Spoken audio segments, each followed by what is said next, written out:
Baik, Assalamualaikum warahmatullahi wabarakatuh. Salam sejahtera bagi kita semua, Om Swastiastu, salam kebajikan, Namo Buddhaya. Bismillahirrahmanirrahim. Selamat malam rekan-rekan semua yang sudah hadir dalam sidang Zoom yang mulia pada malam hari ini. Perkenalkan, saya Premita Vivi Widiawati dari Kisah Perempuan Indonesia akan memoderasi diskusi kita pada kali ini. Istimewa diskusi kita malam ini adalah sebuah bedah buku yang merupakan kumpulan wawancara dari Mas Budiman Tanureja dan disunting menjadi sebuah buku yang menarik sekali oleh Pak Antoni Lee. Buku itu berjudul Potret Masa Depan Indonesia, Mimpi tentang Indonesia. Senang sekali saya melihat antusiasme rekan-rekan yang sudah hadir, bahkan tadi sebelum kita mulai diskusi, kita sudah mulai ngobrol-ngobrol duluan nih. Rekan-rekan semua, sebagaimana rekan-rekan ketahui, tahun ini kita berada di tahun ke-78 Indonesia Merdeka.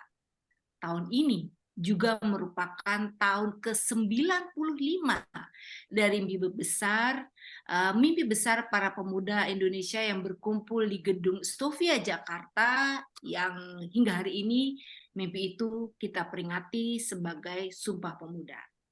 Sebuah langkah yang disambut oleh kaum perempuan Indonesia pada saat itu di sebuah dalam Jawa Dipuran di Yogyakarta yang hingga hari ini kita peringati sebagai Hari Ibu. Jadi Mas Budiman tepat sekali bukunya nih, udah 78 tahun Indonesia Merdeka, 95 tahun Sumpah Pemuda, 95 tahun Hari Ibu. Kita selayaknya berkaca dan belajar dari semangat dan cita-cita para pahlawan dan para pendiri bangsa. Sebuah bangsa bukan hanya tentang wilayah, batas negara, rakyat, atau pemerintahan yang berdaulat. Sebuah bangsa adalah sebuah ide dan cita-cita mulia bersama yang ingin diwujudkan melalui sebuah pintu gerbang kemerdekaan. Bagi bangsa Indonesia, hal itu secara ringkas barangkali dapat kita lihat dalam akhir alinea kedua pembukaan Undang-Undang Dasar 45, yaitu merdeka, bersatu, berdaulat, adil, dan makmur. Pertanyaannya, hingga hari ini bagaimana ide dan cita-cita mulia itu yang merupakan mimpi besar bangsa Indonesia sudah terwujud, terutama mengikat 22 tahun lagi kita akan berusia 100 tahun. Bangsa Indonesia akan menuju 100 tahun dalam waktu 22 tahun, nggak terasa. Nah, untuk membahas hal-hal tersebut dan tentunya banyak hal lain, sudah hadir bersama kita para pembicara yang luar biasa. Pembicara utama kita malam ini sekaligus penulis buku adalah Mas Budiman Tanurejo. Mas Budiman, tadi kita udah ngobrol sedikit ya Mas, selamat malam. Malam. Lalu ada Mbak Ebi Gina. Mbak Ebi Gina adalah Direktur Eksekutif Jurnal Perempuan. Mbak Ebi, sehat ya? Sehat, Mbak. Halo, Mbak Premita dan teman-teman sekalian. Dan tentunya juga hadir host sekaligus mentor kita semua, Profesor Dr. Komarudin Hidayat. Hai, Mas. Halo, Vic. Seger lihat kamu. Oke, teman-teman semua. Sebelum kita mulai diskusi, saya akan membacakan sedikit sekali profil dari para narasumber. Profil mereka luar biasa besar dan luas, gitu. Tapi saya hanya akan bacakan sedikit saja. Budiman Tanurejo kita kenal sebagai jurnalis senior di Harian Kompas. Beliau juga kolumnis dan penulis buku yang produktif. Buku terakhirnya Patchwork Learner, Negosiasi dengan Takdir, terbit pada tahun 2022. Itu buku saya. Ya, betul. Lalu Mas Budiman Tanurejo menyelesaikan S1-nya di Teknik Nuklir UGM, jauh dari jurnalis tuh Mas ya. Lalu S2-nya di Ilmu Politik Universitas Indonesia tahun 2003. Saat ini beliau menjabat sebagai Wakil Presiden Direktorat Pemberitaan Nasional Kompas. Beliau juga menggawangi sebuah host satu meja di forum Kompas TV hingga hari ini. Dan juga sebuah forum di kanal YouTube Kompas yang dari situlah buku ini ditulis. Back to BDM. Sudah 128 orang diwawancara Mas Budiman di kanal YouTube itu. 21 diantaranya dibukukan dalam buku yang akan kita bahas pada diskusi kali ini. Pembicara kita yang berikutnya adalah Mbak Ebi Gina. Ini Mas Komar, ini Mbak Ebi Gina kecil-kecil cabai rawit nih, masih muda tapi luar biasa. Saat ini Mbak Ebi menjabat sebagai Direktur Eksekutif Jurnal Perempuan dan pengajar di Fakultas Ilmu Budaya Universitas Indonesia. Mbak Ebi menyelesaikan sarjananya di FIB UI pada tahun 2012. Lalu magister juga di FIB UI pada tahun 2015. Dengan tesisnya tentang tubuh dalam pembentukan subjek ruler di perbandingan pemikiran Kristeva dan Butler. Nah, Mbak Ebi bahkan meraih doktor tahun 2023 6 Januari dengan disertasi yang berjudul Universalisme terkait Sheila Habib dan interseksionalitas upaya mengakomodir lian konkret dalam keadilan. Mbak Ebi juga banyak menulis dan pastinya terbit juga di Jurnal Perempuan. Selanjutnya pembicara kita sudah pasti host tuan rumah dan guru kita semua, Mas Komarudin Hidayat, yang saat ini menjadi Rektor Universitas Islam Internasional Indonesia. Oke, rekan-rekan, 3 narasumber luar biasa sudah siap mengisi kita secara mental, spiritual, dan intelektual pada malam hari ini. Sebelum kita mulai, saya boleh ya bacain sedikit beberapa hal rules-nya lah di diskusi malam ini. Yang pertama, mohon semua peserta menggunakan nama asli seperti yang digunakan pada saat pendaftaran. Yang kedua, mohon semua peserta mematikan audio selama diskusi berlangsung agar tidak terjadi simpang siur suara. Yang ketiga, pertanyaan dapat disampaikan melalui kolom chat dan harap ditujukan kepada siapa dan disampaikan secara singkat. Yang terakhir, jika sudah dibuka forum tanya jawab, maka host juga akan memberi kesempatan untuk beberapa peserta bertanya secara langsung. Hanya itu saja rules of thumbs-nya. Baiklah, kita akan segera mulai diskusi kita pada malam ini. Mas Budiman, selamat atas terbitnya bukunya ya Mas, kumpulan wawancara ini. Nah, dalam buku ini Mas Budiman menuliskan 8 kelemahan bangsa Indonesia yang perlu kita kenal. Juga hanya 21 orang dari 128 orang yang sudah Mas Budiman wawancara ditulis di buku ini. Mungkin Mas Budiman bisa menjelaskan hal-hal tersebut? Monggo Mas. Oke, baik. Assalamualaikum warahmatullahi wabarakatuh. Jadi saya ini seorang wartawan ya. Wartawan yang sudah hampir pensiun. Ya, karena tahun depan saya akan pensiun gitu. Saya 34 tahun bekerja di Kompas. Dan saya sangat mengabsorb pikiran-pikiran yang tadi Vivi sebut, pikiran-pikirannya Pak Yaakob Utama. Ya, itu yang mendasari karya-karya jurnalistik saya. Ya. Sehingga kalau tadi disinggung buku Mimpi tentang Indonesia, itu sebetulnya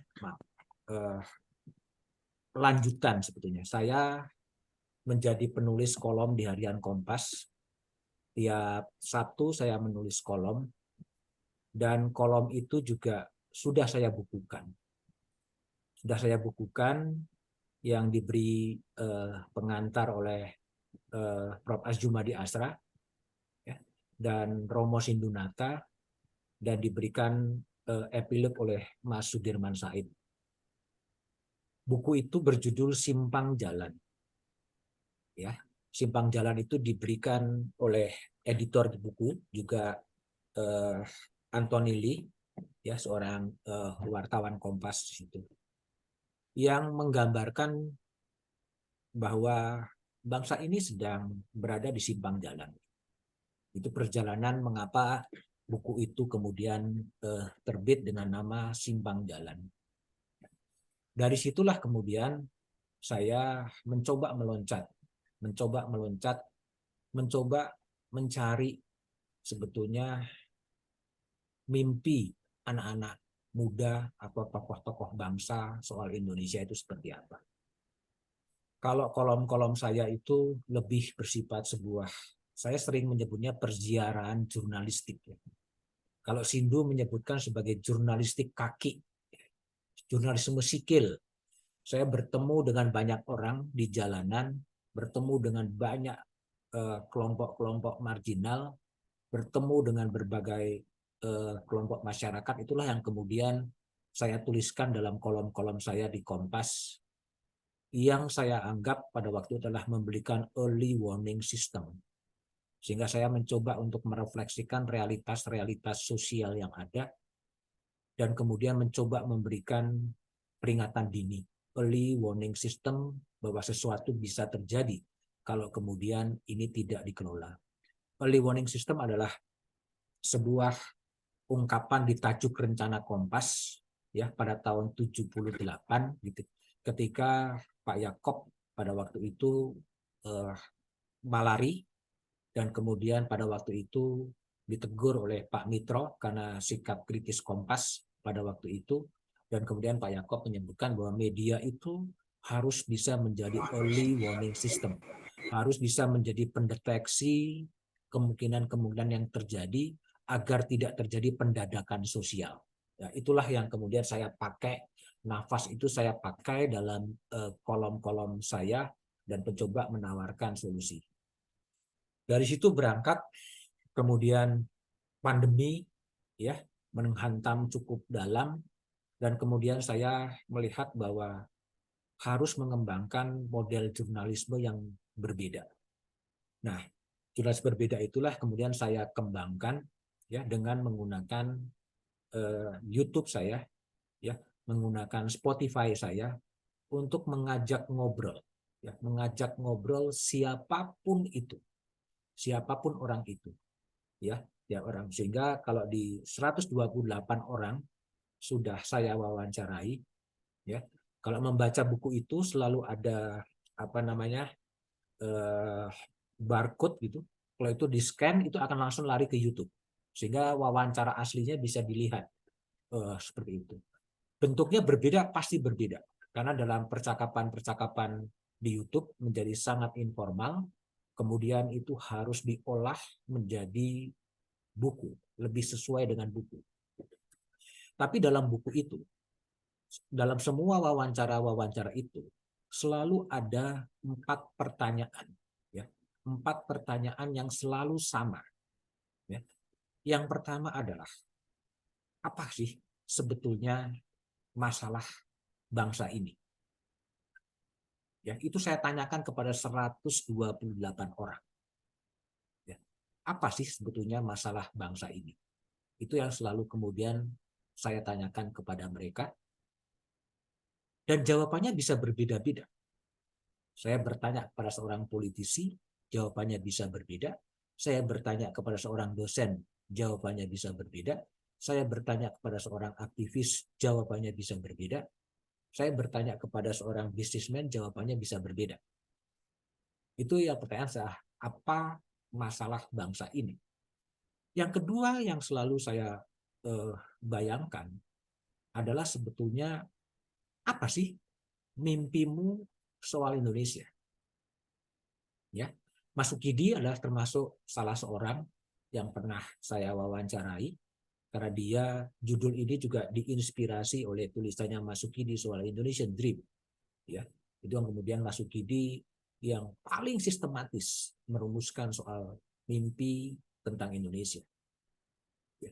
Sehingga saya bertanya kepada politisi, bertanya kepada akademisi, apa mimpimu soal Indonesia? Dan ternyata tidak mudah kemudian menemukan mimpi-mimpi mereka soal Indonesia. Nah, kemudian itulah yang kemudian dilakukan semacam klasterisasi, mimpi-mimpinya itu soal seperti apa, itu yang kemudian dikerjakan. Pertanyaan berikutnya yang saya tanyakan adalah, negara mana sih sebetulnya yang Anda bayangkan?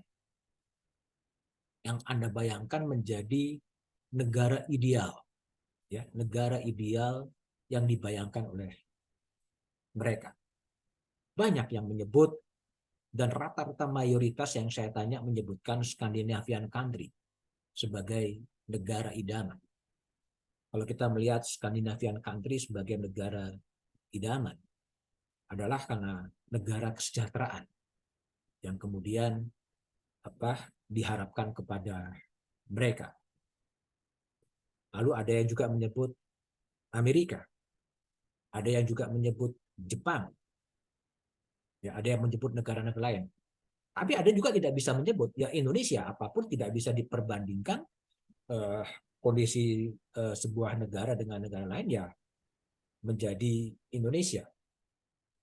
Nah, pertanyaan keempat yang selalu saya tanyakan adalah sebetulnya siapa sih tokoh baik internasional maupun nasional yang menjadi cita-cita ideal, yang menjadi idola bagi mereka.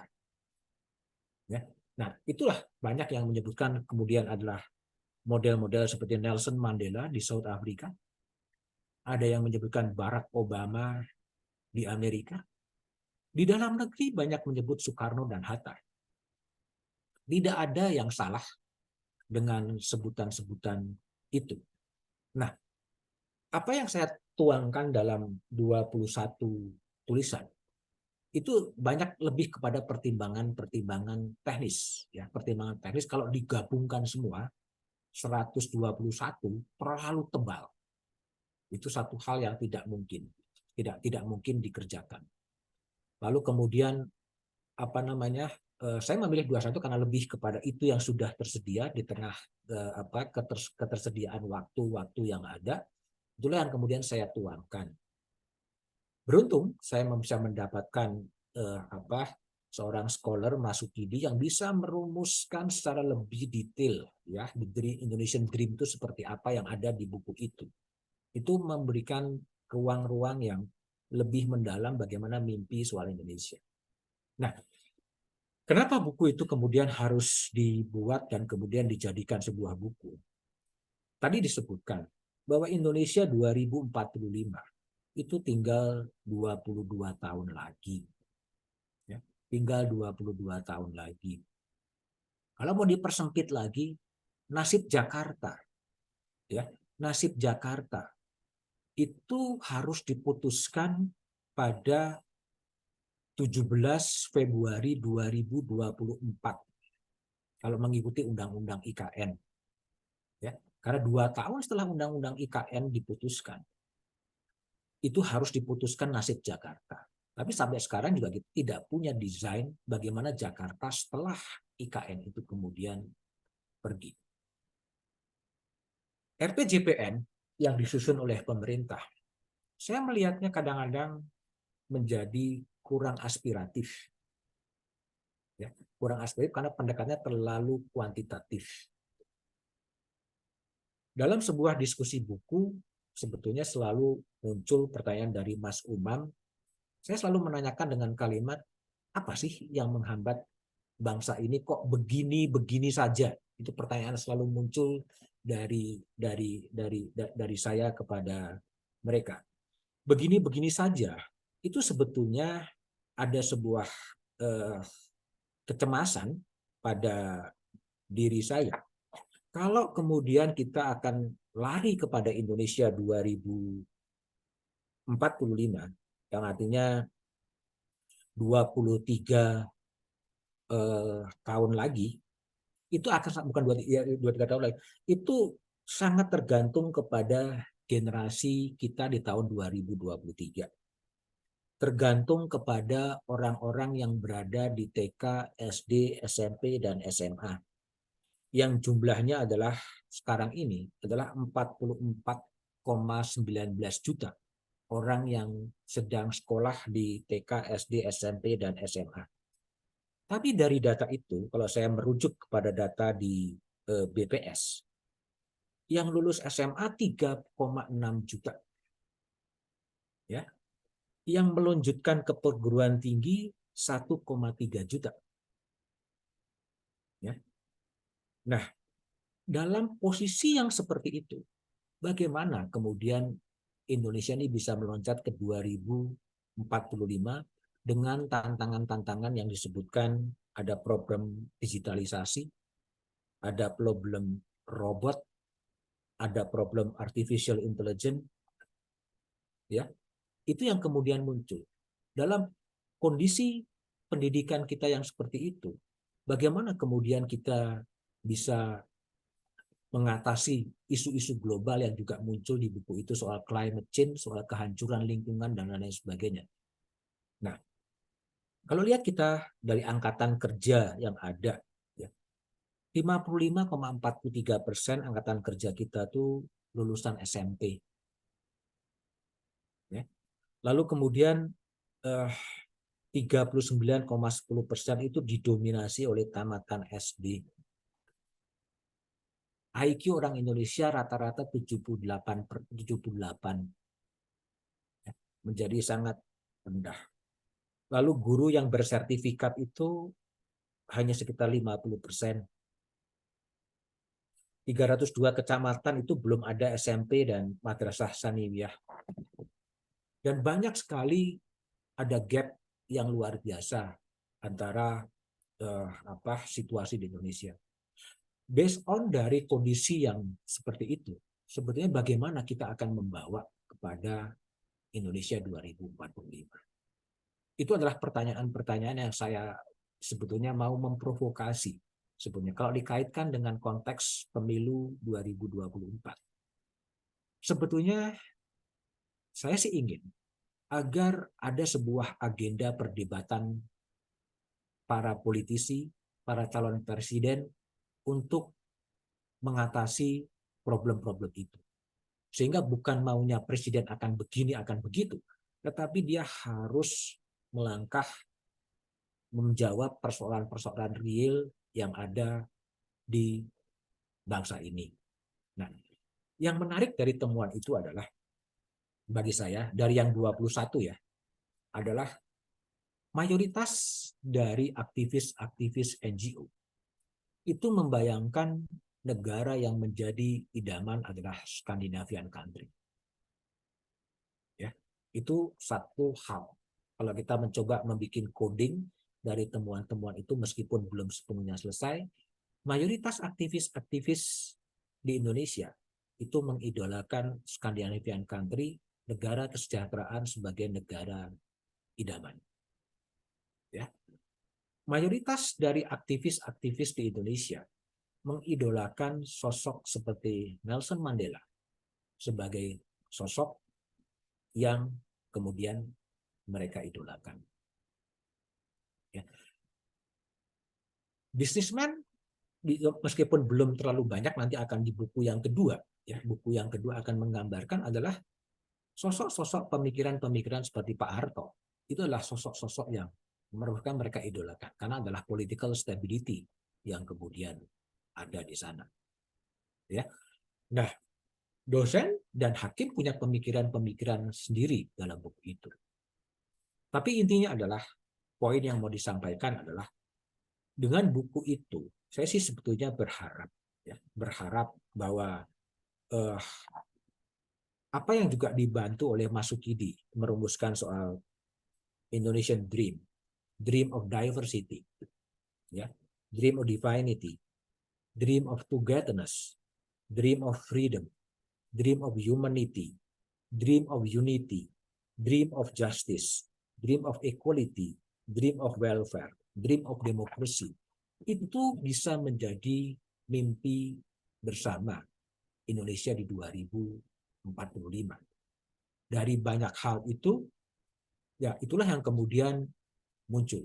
Ditanya soal mimpi, memang nggak banyak orang bisa bermimpi. Kadang-kadang karena pertanyaan itu dadakan, mereka juga kemudian tidak siap untuk menjawab, apa sih mimpimu soal Indonesia? Nah, itulah yang kemudian jawabannya menjadi tidak terlalu clear. Tetapi dalam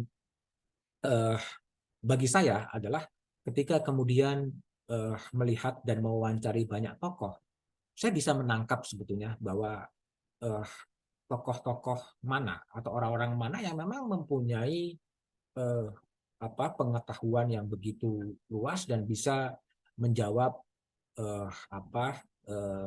persoalan-persoalan yang ada, ya, sehingga ini buku yang mungkin bukan buku-buku yang betul-betul akademik, ya, karena ini ya buku-buku yang didasarkan kepada kerja-kerja jurnalistik, ya, kerja-kerja. Memang saya punya standpoint, ya, sehingga kalau di buku itu editor Anthony Lee menyebutkan bahwa konfrontasi kesadaran. Jadi bukan hanya sekedar melakukan wawancara di copy, di transkrip, kemudian ditranslasikan menjadi sebuah buku, tapi juga ada standpoint dengan pertanyaan-pertanyaan yang lebih kritis. Nah, disitulah kemudian muncul berbagai isu, apa itu mimpinya Ridwan Kamil, apa itu bukan mimpi, indikator kelemahan bangsanya Ridwan Kamil, kemudian Bambang Susatyo dan tokoh-tokoh lain bisa mengidentifikasi permasalahan-permasalahan bangsa.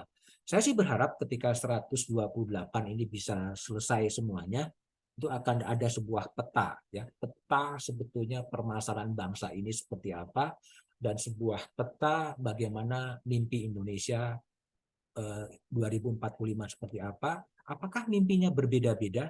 Apakah mimpinya sama? Harapannya sih kemudian mimpinya sama, hanya memang dalam ungkapan-ungkapan yang berbeda-beda.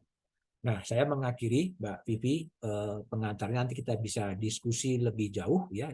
Saya katakan tadi ini bukan sebuah buku yang sangat akademik, tapi lebih keinginan saya, ya. Karena gini, saya sih betul-betul saya pernah membuat writing competition, ya, soal how to combat corruption in Indonesia untuk generasi milenial. Dan dia menjawabnya adalah, mari kita memberantas korupsi dengan sastra. Itu sebuah pendekatan yang sangat-sangat berbeda dengan pendekatan-pendekatan elit-elit politik yang sekarang penegakan hukum ditindak secara tegas, apalagi mereka bisa mengatakan, saya ingin memberantas korupsi melalui sastra. Jadi ini kan sesuatu yang betul-betul totally different. Jangan-jangan adalah gap generasi, dia punya cara-cara penyelesaian identifikasi masalah yang berbeda dan cara menyelesaikan masalah yang berbeda. Nah, itulah yang saya coba gali lewat mimpi-mimpi yang ada, dan mudah-mudahan itu bisa menjadi political discourse menjelang debat presiden, sehingga debat presiden bukan hanya menunjukkan apa yang dia maui, tetapi dia harus bisa menjawab apa yang dibutuhkan oleh publik dan apa yang menjadi tantangan global. Saya pikir itu dulu. Terima kasih Mbak Vivi. Matur nuwun. Baik, terima kasih banyak Mas Budiman. Terus terang saya menikmati sekali nih membaca bukunya Mas Budiman. Adi, terima kasih, saya sudah dikirimkan bukunya. Mas Budiman, tadi ada beberapa hal yang sudah Mas Budiman sampaikan. Sebelum kita membahas lebih lanjut mengenai hal itu, kalau saya baca, mungkin teman-teman yang sudah baca juga buku ini akan merasakan bahwa buku ini memang banyak menyimpan kritik gitu ya Mas Budiman ya. Tadi di sini juga disampaikan memang bahwa buku ini berisi kritik, ya pastinya lah sebagai kolumnis atau jurnalis yang kritis gitu. Dan ini sejalan dengan pemikiran dari Pak Jacob Utama bahwa kritik is okay, but it is critic with understanding. Nah, pasti menarik untuk membicarakan hal ini lebih lanjut. Selanjutnya, Mas Komar, saya minta Mbak Ebi dulu ya, Mas ya? Yes, silakan. Oke, baik. Saya akan minta pandangan dari Mbak Ebi tentang buku ini. Pasti menarik, apalagi kalau melihat ya, dari 21 orang yang ada di dalam buku ini, 21 tokoh yang semuanya penting. Hanya ada 3 perempuan. 1 orang politisi, 1 orang akademisi, dan 1 orang lagi dari sisi aktivis dan pemerhati hukum dan kebijakan. Mbak Ebi, monggo. Oke, terima kasih Mbak Vivi. Pertama, terima kasih untuk teman-teman atas undangannya. Saya merasa senang dan terhormat sekali bisa terlibat di dalam diskusi ini. Halo Profesor Komarudin, salam. Halo Adi. Prof. Komarudin ini namanya udah sangat terkenal lah ya di dunia akademika, apalagi saya yang belajar filsafat cukup banyak membaca karya-karya Prof. Lalu juga salam kenal untuk Bapak Budiman Tanurejo. Saya juga sangat senang tadi membaca tulisan Bapak. Terima kasih Pradana sudah mengirimkan bukunya. Jadi saya juga belajar banyak dari buku tersebut. Jadi mungkin gambar apa yang mungkin saya juga mau diskusikan begitu ya terkait buku ini. Saya melihat dari naskah-naskah yang telah saya baca, buku yang ditulis oleh Bapak Budiman ini mengulas tadi 21 pemikiran dari berbagai tokoh besar di Indonesia gitu ya, tentang apa itu Indonesia yang mereka pahami di masa lalu gitu lewat tokoh-tokoh sejarah yang mereka sebutkan, lalu Indonesia saat ini dan sebetulnya Indonesia di masa depan atau yang mereka harapkan ke depannya. Saya melihat buku ini adalah sebuah karya yang penting begitu, karena ini merupakan upaya untuk mempertanyakan situasi kebangsaan kita hari-hari ini. Buku ini sebagaimana tadi dipaparkan oleh Pak Budiman, saya menangkap tadi nuansa kegelisahannya begitu ya, nuansa keterlibatannya gitu di dalam masyarakat tentang apa sih yang bisa kita lakukan untuk merespon situasi hari-hari ini yang sebenarnya sangat memprihatinkan, sangat mengkhawatirkan begitu ya. Buku ini juga adalah sebuah karya jurnalistik yang mungkin dialihwahanakan begitu ya dari proses proses wawancara podcast dan mungkin ada sejumlah editan atau mungkin ada yang dihilangkan atau disesuaikan tadi dengan temanya. Tetapi saya melihat ini bukan sekedar tadi proses dokumentasi, melainkan ini adalah tadi proses dialektis di mana tadi penulis begitu mengajukan pertanyaan-pertanyaan yang sebetulnya bukan netral gitu. Pertanyaan ini sebenarnya seperti di dalam filsafat seperti sebuah metode melakukan dialog gitu ya, atau metode melahirkan pemikiran seperti yang mana dilakukan oleh Socrates. Jadi pertanyaan-pertanyaan ini nampak sederhana tetapi sebenarnya sangat menggugah gitu, atau juga memancing kemudian dialog-dialog, lalu juga memunculkan berbagai persoalan yang beberapa para narasumber mencoba menjawabnya, ada juga yang menunjukkan rasa cukup pesimis, miris, tetapi juga disertai dengan berbagai macam harapan dan lainnya. Saya melihat bahwa penulisan ini menjadi penting. Ini juga penting untuk dibaca oleh berbagai masyarakat. Dari sini kita bisa lihat juga bagaimana sebenarnya pemikiran-pemikiran para tokoh yang ada di Indonesia, khususnya tokoh-tokoh besar gitu ya. Saya merasa tertarik begitu melihat ada beberapa tokoh politik gitu. Oh, ternyata pemikirannya seperti ini begitu, atau yang lain lebih fokus kepada hal ini dan lain sebagainya. Ini menurut saya menjadi sangat penting untuk pengetahuan kita, khususnya mungkin juga di dalam era-era hari-hari menjelang politik elektoral ini ya. Mungkin ada beberapa nama yang kebetulan ada di dalam sana, kita bisa juga mungkin bereferensi atau melihat di sana. Nah, dari buku 21 tokoh ini kebetulan saya sangat tersentil dengan pernyataan pembuka dari penulis begitu ya, dari Pak Budiman. Kalau boleh saya bacakan, ada kutipan yang seperti ini. Namanya Pariem, usianya 67 tahun, profesinya buruh gendong di Pasar Beringharjo, Yogyakarta. Ia asli Kulon Progo. Sebagai buruh gendong, ia mendapatkan upah 35.000 sampai 50.000 per hari. Ia tidak mungkin pulang pergi karena upahnya bisa habis di ongkos. Pulang pergi ke rumah harus ada ongkos 20.000. Dan ia memilih tidur di pinggir jalan. Nah, Pak Riem ini sendiri yang dijumpai oleh wartawan Kompas di Pasar Beringharjo sebetulnya adalah wujud kemiskinan negeri ini. Begitu tutur dari Budiman Tanurejo di dalam pembuka buku ini. Ini yang menjadi titik pijak saya juga mungkin dari diskusi hari ini. Saya melihat bahwa kata-kata ini atau kutipan ini sebenarnya tadi menunjukkan feminisasi kemiskinan perempuan di Indonesia. Atau kalau kita bilang wajah kemiskinan itu sebenarnya adalah wajah perempuan begitu teman-teman. Jadi kemiskinan itu barangkali adalah isu yang besar di Indonesia. Cuma ketika kita tadi menggunakan mungkin perspektif keadilan gender atau juga perspektif feminis, kemiskinan ini bukan sesuatu yang netral gender gitu ya. Ia tadi berkait dengan struktur masyarakat begitu. Lalu kalau tadi Mas Budi banyak bahas soal pendidikan begitu ya, mengacu kepada kritik atau juga tadi refleksi dari para narasumber, ini pun juga berdampak bagaimana tadi perempuan itu cukup tersingkir dari ruang-ruang pendidikan. Mungkin benar dalam 100 tahun belakangan atau tadi 90 tahun setelah konferensi perempuan pertama dan sampai sekarang sudah banyak tadi peningkatan pada pendidikan perempuan. Kendati demikian, seperti tadi data yang dipaparkan oleh Mas Budi juga, bahwa 55% angkatan kerja kita itu adalah lulusan SD dan SMP dan 38%-nya adalah SD. Nah, inilah tadi wajah kemiskinan Indonesia. Jadi kalau teman-teman mungkin bisa lihat juga kepada data-data BPS begitu, perempuan ini kalau dampak dari ketertinggalan di dalam pendidikan atau tadi nilai-nilai yang patriarki, ini masih kita rasakan bagaimana minimnya investasi pendidikan terhadap perempuan. Mungkin kalau di kota tadi kita udah bisa lihat banyak perempuan sampai di S1, S2 atau doktor atau profesor barangkali ya. Tetapi di wilayah-wilayah tertinggal, lalu di wilayah mungkin perdesaan gitu, miskin kota dan lainnya, anak perempuan masih cenderung ditinggalkan atau dikorbankan ketika kondisi keuangan tidak baik atau misalnya tadi pendidikan hanya bisa menanggung satu orang. Karena kita masih percaya banyak asumsi bahwa perempuan tadi akan berakhir pada sumur, dapur, dan kasur, dan semacamnya, itu masih menjadi persoalan. Nah, dampak kemudian dari pendidikan tentu adalah partisipasi kerja. Kalau teman-teman juga mungkin lihat data yang sama dari BPS, 10 tahun terakhir, tren keterlibatan perempuan dalam pasar tenaga kerja itu hanya berkisar antara 50 dan sampai 53%, sementara laki-laki di angka 80 sampai 85%. Tragisnya lagi, perempuan terlibat di dalam pasar ketenaga kerjaan itu pun mereka kebanyakan berada di ruang-ruang seperti kerja-kerja yang informal gitu ya, seperti tadi Pariem ini gitu, atau kerja-kerja PRT yang kita tahu banyak sekali kasus kekerasan, kemudian pelecehan seksual, perkosaan, bahkan sampai kematian. Ini juga yang dialami oleh TKW kita dan lain sebagainya.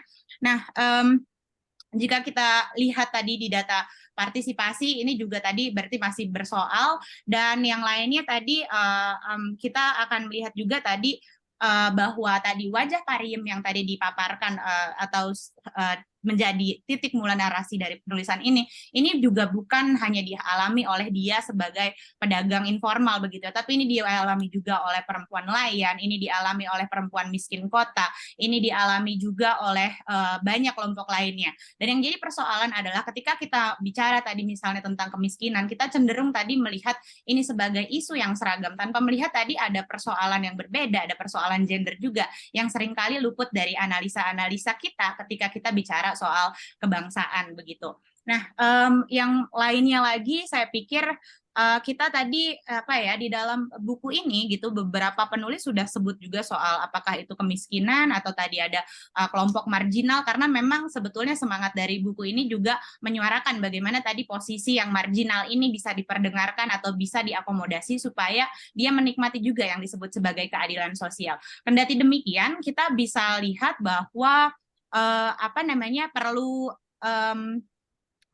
persoalan ketimpangan gender ini atau misalnya tadi bagaimana perempuan terluputkan atau mungkin terabaikan dari perbincangan kebangsaan, ini yang menjadi juga persoalan bagaimana sih kita tadi mau menyambut 100 tahun Indonesia, bagaimana tadi mungkin mau menyambut cita-cita SDGs dan lain sebagainya begitu ya. Sementara padahal kalau teman-teman lihat data, kita itu 25 tahun setelah reformasi, sebetulnya kebijakan-kebijakan kita masih banyak yang diskriminatif, kemudian juga sangat sulit gitu ya, misalnya mengajukan atau meloloskan kebijakan yang berperspektif gender.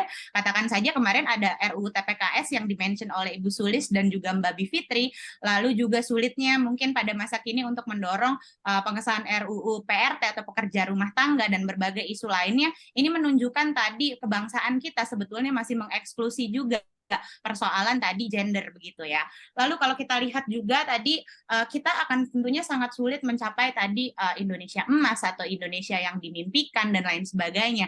Ketika tadi secara data saja kita bisa lihat UNDP menyatakan 2021 Indonesia itu berada di urutan ke-10 di antara negara ASEAN dengan ketimpangan gender yang paling tinggi.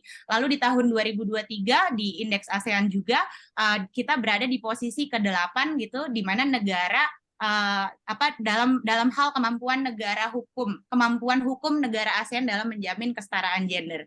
Nah, ini artinya menunjukkan bahwa netralitas kita dalam mempersoalkan persoalan kebangsaan ini kadang-kadang tentu berdampak juga tadi ya masih pada peminggiran atau belum terakomodasinya juga persoalan perempuan yang tentunya mereka adalah separuh gitu ya dari konstituen negara kita. Kira-kira seperti itu. Jadi ada banyak sekali persoalan yang ada di sana.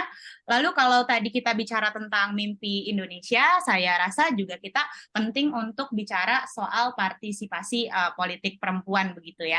Jadi kalau di tulisan Budiman ini telah banyak tadi memotret pandangan tokoh-tokoh bangsa kita terkait apa itu Indonesia, kemudian siapa tokoh negarawan yang menjadi inspirasi dan bagaimana cita-cita founding father dan juga histori Indonesia begitu dari perspektif mungkin 21 narasumber begitu.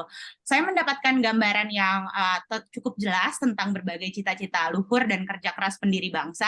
Saya juga sepakat bahwa ide-ide ini tuh perlu kita hidupi, harus kita jadikan kesadaran kolektif bersama juga untuk membangun Indonesia sebagaimana yang dicita-citakan dan supaya kita bisa mencapai Indonesia 2045. Tetapi mungkin sedikit kegelisahan saya adalah kenapa karena mungkin tadi narasumbernya juga barangkali masih mayoritas laki-laki ya. Saya menangkap kenapa histori ya yang kita dengar di sini masih kebanyakan tentang histori atau founding father. Saya juga sungguh berharap mungkin barangkali di edisi kedua dan ketiga buku ini ke depannya kita bisa dengar juga tentang her story ataupun juga our story tentang bagaimana dokumentasi pengetahuan juga meliput atau membahas juga gitu pemikiran dan partisipasi perempuan di dalamnya begitu ya. Tadi Mbak Vivi juga sudah sempat bahas gitu barangkali buku ini sebenarnya sangat bertepatan gitu juga ya dengan 90 tahun kurang lebih dari 90 tahun Sumpah Pemuda di mana berapa tahun Ebi? Iya, di mana sebetulnya 1 bulan setelahnya juga kita melakukan tadi konferensi perempuan pertama di Indonesia, gitu. Jadi mungkin saya juga berharap penting untuk adanya tadi akomodasi mungkin barangkali ya, atau pemikir-pemikir perempuan juga, atau mungkin tokoh-tokoh bangsa juga yang khususnya terlibat di dalam dunia politik gitu, atau ya di politik kita hari-hari ini bisa menyuarakan juga pandangannya. Apakah barangkali ada perbedaan atau mungkin ada pola-pola yang sama yang barangkali bisa kita pelajari bersama juga dan menjadi alat gitu untuk kita mengkritisi situasi kita pada hari-hari ini. Nah, begitu. Jadi mungkin dari hal itu karena kebetulan memang kebanyakan dari naskah kalau ditanya siapa tokoh yang mempengaruhi mungkin kita akan banyak banget dengar di dalamnya ada Soekarno, Nelson Mandela begitu barangkali, lalu juga ada Gandhi dan lainnya, Jokowi juga ya. Mungkin kalau saya nggak salah mungkin barangkali baru satu yang saya temukan ada menyebutkan Jacinda Ardern gitu ya, yang mungkin tadi melibatkan juga pandangan perempuan begitu, atau bagaimana mungkin cara-cara kepemimpinan perempuan yang cukup efektif atau mungkin bisa menawarkan sesuatu yang baru. Seperti tadi Pak Budiman bilang, kalau tadi kita bertanya ke kelompok milenial aja ternyata untuk merespon korupsi begitu, dia menawarkan sesuatu yang mungkin di luar pikiran kita, sastra. Mungkin bagaimana sastra dalam kaitannya punya tanggung jawab moral atau punya kapasitas untuk lebih menggugah perasaan daripada sekedar kebijakan atau daripada sekedar imperatif di dalam teori-teori etika dan lain sebagainya. Jadi saya merasa mungkin penting juga untuk tadi mengakomodasi secara lebih luas lagi. Tentu ini juga sudah sangat inklusif begitu ya, artinya di sini tidak terbatas kita pada pemikiran scholar gitu. Saya lihat ada juga pemikiran dari tadi tokoh-tokoh politik ataupun juga aktivis. Mungkin itu sebagai harapan. Saya tentu akan berharap ada tadi pandangan dari perempuan dan juga mungkin kelompok muda. Karena kalau kita lihat secara keseluruhan, khususnya tadi pemikiran dari Bu Sulis dan Bu Bivitri begitu ya, keduanya tuh juga menunjukkan ada persoalan tentang pendidikan. Lalu mereka juga menunjukkan kegelisahan yang besar gitu terhadap situasi Indonesia hari ini. Tetapi di balik persoalan itu mereka semua juga punya harapan yang sangat besar tentang bagaimana partisipasi kelompok muda itu menjadi tumpuan harapan perubahan kita dan tumpuan harapan kita untuk mencapai tadi 2045 yang mungkin tadi ya membawa cita-cita pendirian bangsa ini pada mulanya begitu. Jadi saya pikir penting juga mungkin definisi kelompok muda sekarang udah sampai belasan tahun kali ya, generasi Z itu ya 20-an begitu, yang juga sebetulnya adalah bagian penting nih di dalam politik elektoral kita. Nah kebetulan mungkin berefleksi dari sana juga saya melihat bahwa hari ini kita berada di tahun-tahun politik. Boleh 2 menit lagi ya, maaf. baik kita di tahun-tahun politik di mana tadi partisipasi perempuan dan juga kelompok muda ini sangat diperhitungkan, tapi secara nominal, secara sebagai pemilih. Namun demikian kalau kita lihat dalam dalam program, dalam praktek kebijakan dan lainnya, sebetulnya anak muda dan kelompok perempuan itu masih cukup marginal gitu ya berdasarkan produknya. Nah maka yang mungkin saya highlight atau yang saya bersetuju dari dua tulisan yang mungkin saya highlight adalah bagaimana kita tadi penting sekali untuk mendorong tadi pendidikan dan tadi etika politik yang ini harusnya tadi menjadi PR untuk kita bersama supaya kemudian di dalam praktek politik juga nanti di dalam pemilihan di 2024 begitu kita semua tadi bisa berpartisipasi bukan hanya secara pemilihan saja, tapi mungkin juga tadi lebih secara substantif apakah terlibat atau mungkin tadi terlibat dalam aktivisme, penyebaran informasi yang benar dan baik, juga menumbuhkan tadi nuansa kritis, termaksud mungkin seperti diskusi-diskusi yang kita lakukan. Jadi mungkin itu, tetapi secara keseluruhan buku ini saya rasa sesuatu yang penting, dan karena bahasanya berangkat atau berjejak dari pengalaman sehari-hari, ini akan lebih dekat dan juga menyentuh gitu ya seluruh pembaca, dan ini juga lebih menjadi alat untuk mengajak para pembaca berkomunikasi dan melakukan tadi dialog kritis di dalam dirinya sendiri juga untuk memaknai apa itu kebangsaan kita hari-hari ini. Oke, mungkin itu dulu. Terima kasih Mbak Vivi. Baik, Mbak Ebi, terima kasih banyak ya atas pandangannya. Sebenarnya kita bisa diskusi lebih banyak mengenai terutama perempuan ya, Mbak Ebi ya. Tapi kita dengar dulu pendapat dari yang lain. Mas Komar, di sini ada Pak Sukidi nih Mas. Kebenaran beliau juga salah satu orang yang mendorong Mas Budiman untuk menulis buku ini. Dan pendapat beliau bahkan ada di pendapat pertama orang yang ditulis dalam buku ini gitu ya Mas. Kita boleh minta Pak Sukidi bicara sedikit boleh ya Mas? Setuju, waktu saya berikan untuk dia semuanya. Oke, baik. Pak Sukidi, ini saya bacain pendapatnya Pak Sukidi nih. We are a divided society gitu. Kita ini kok seneng banget sih memelihara dendam. Ya. Jadi sejalan dengan itu menurut Pak Sukidi kita butuh presiden yang berjiwa besar untuk membangun rekonsiliasi. Pak Sukidi silakan dijelaskan lebih lanjut. Terima kasih.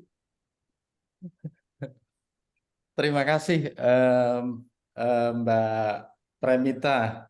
Saya sebenarnya hadir untuk menimba ilmu dari guru saya, Mas Budiman Tanurejo, dan tidak bermaksud untuk berbicara, dan juga tentu saja saya ingin belajar dari Mas Komar.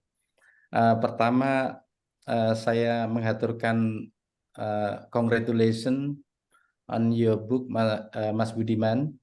Saya kira ini pencapaian terbaik. Mungkin kalau saya kasih sanad sedikit ya, sanad itu satu genealogy of intelektual.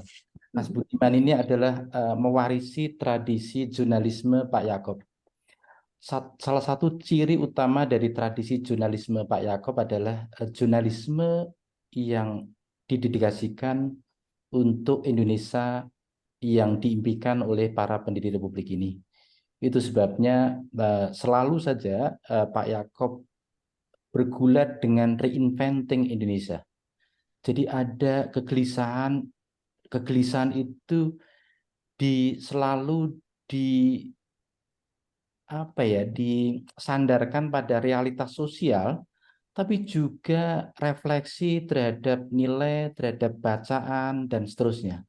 Karena itu saya ingin memulai dengan betapa pentingnya buku ini. Pertama, tesis saya, A Dream Matters. A Dream Matters. Kenapa Dream Matters? Pertama, ingat, the first revelation that was given to the prophet is through dream. Wahyu pertama yang diberikan kepada Nabi adalah ar-ru'yah as-shadiqah, mimpi yang benar. Itu untuk mengingatkan kembali Mas Komar, memori kita waktu belajar tentang wahyu. Itu pertama. Yang kedua, kenapa dream matters?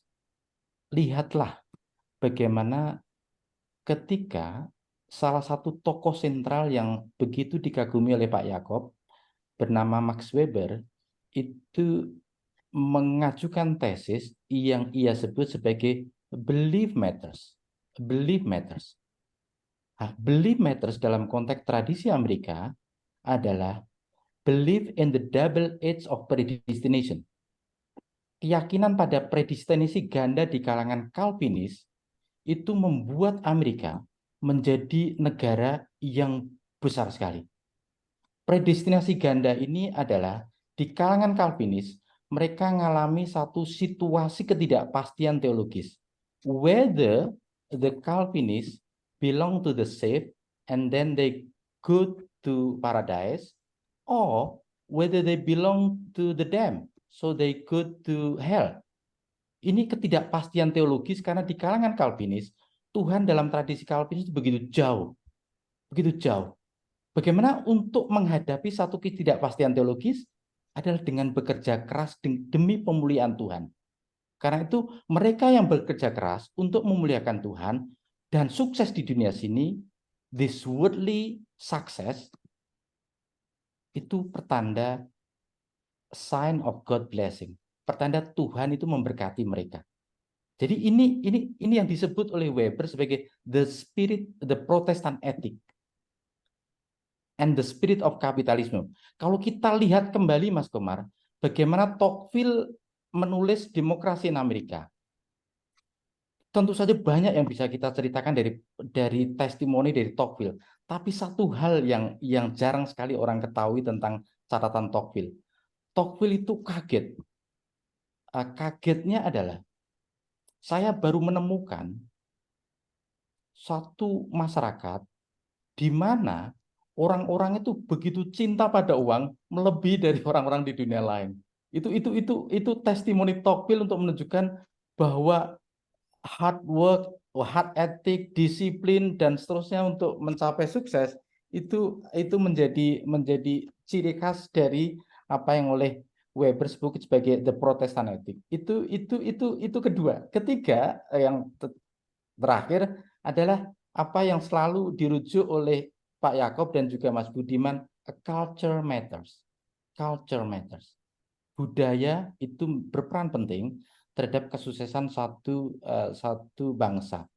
Dan studi-studi ini studinya Huntington, studinya Lawrence, studinya belakangan yang mulai banyak menghidupkan kembali tesis dari Huntington itu menunjukkan bahwa bagaimana satu budaya itu mempengaruhi kemajuan satu bangsa.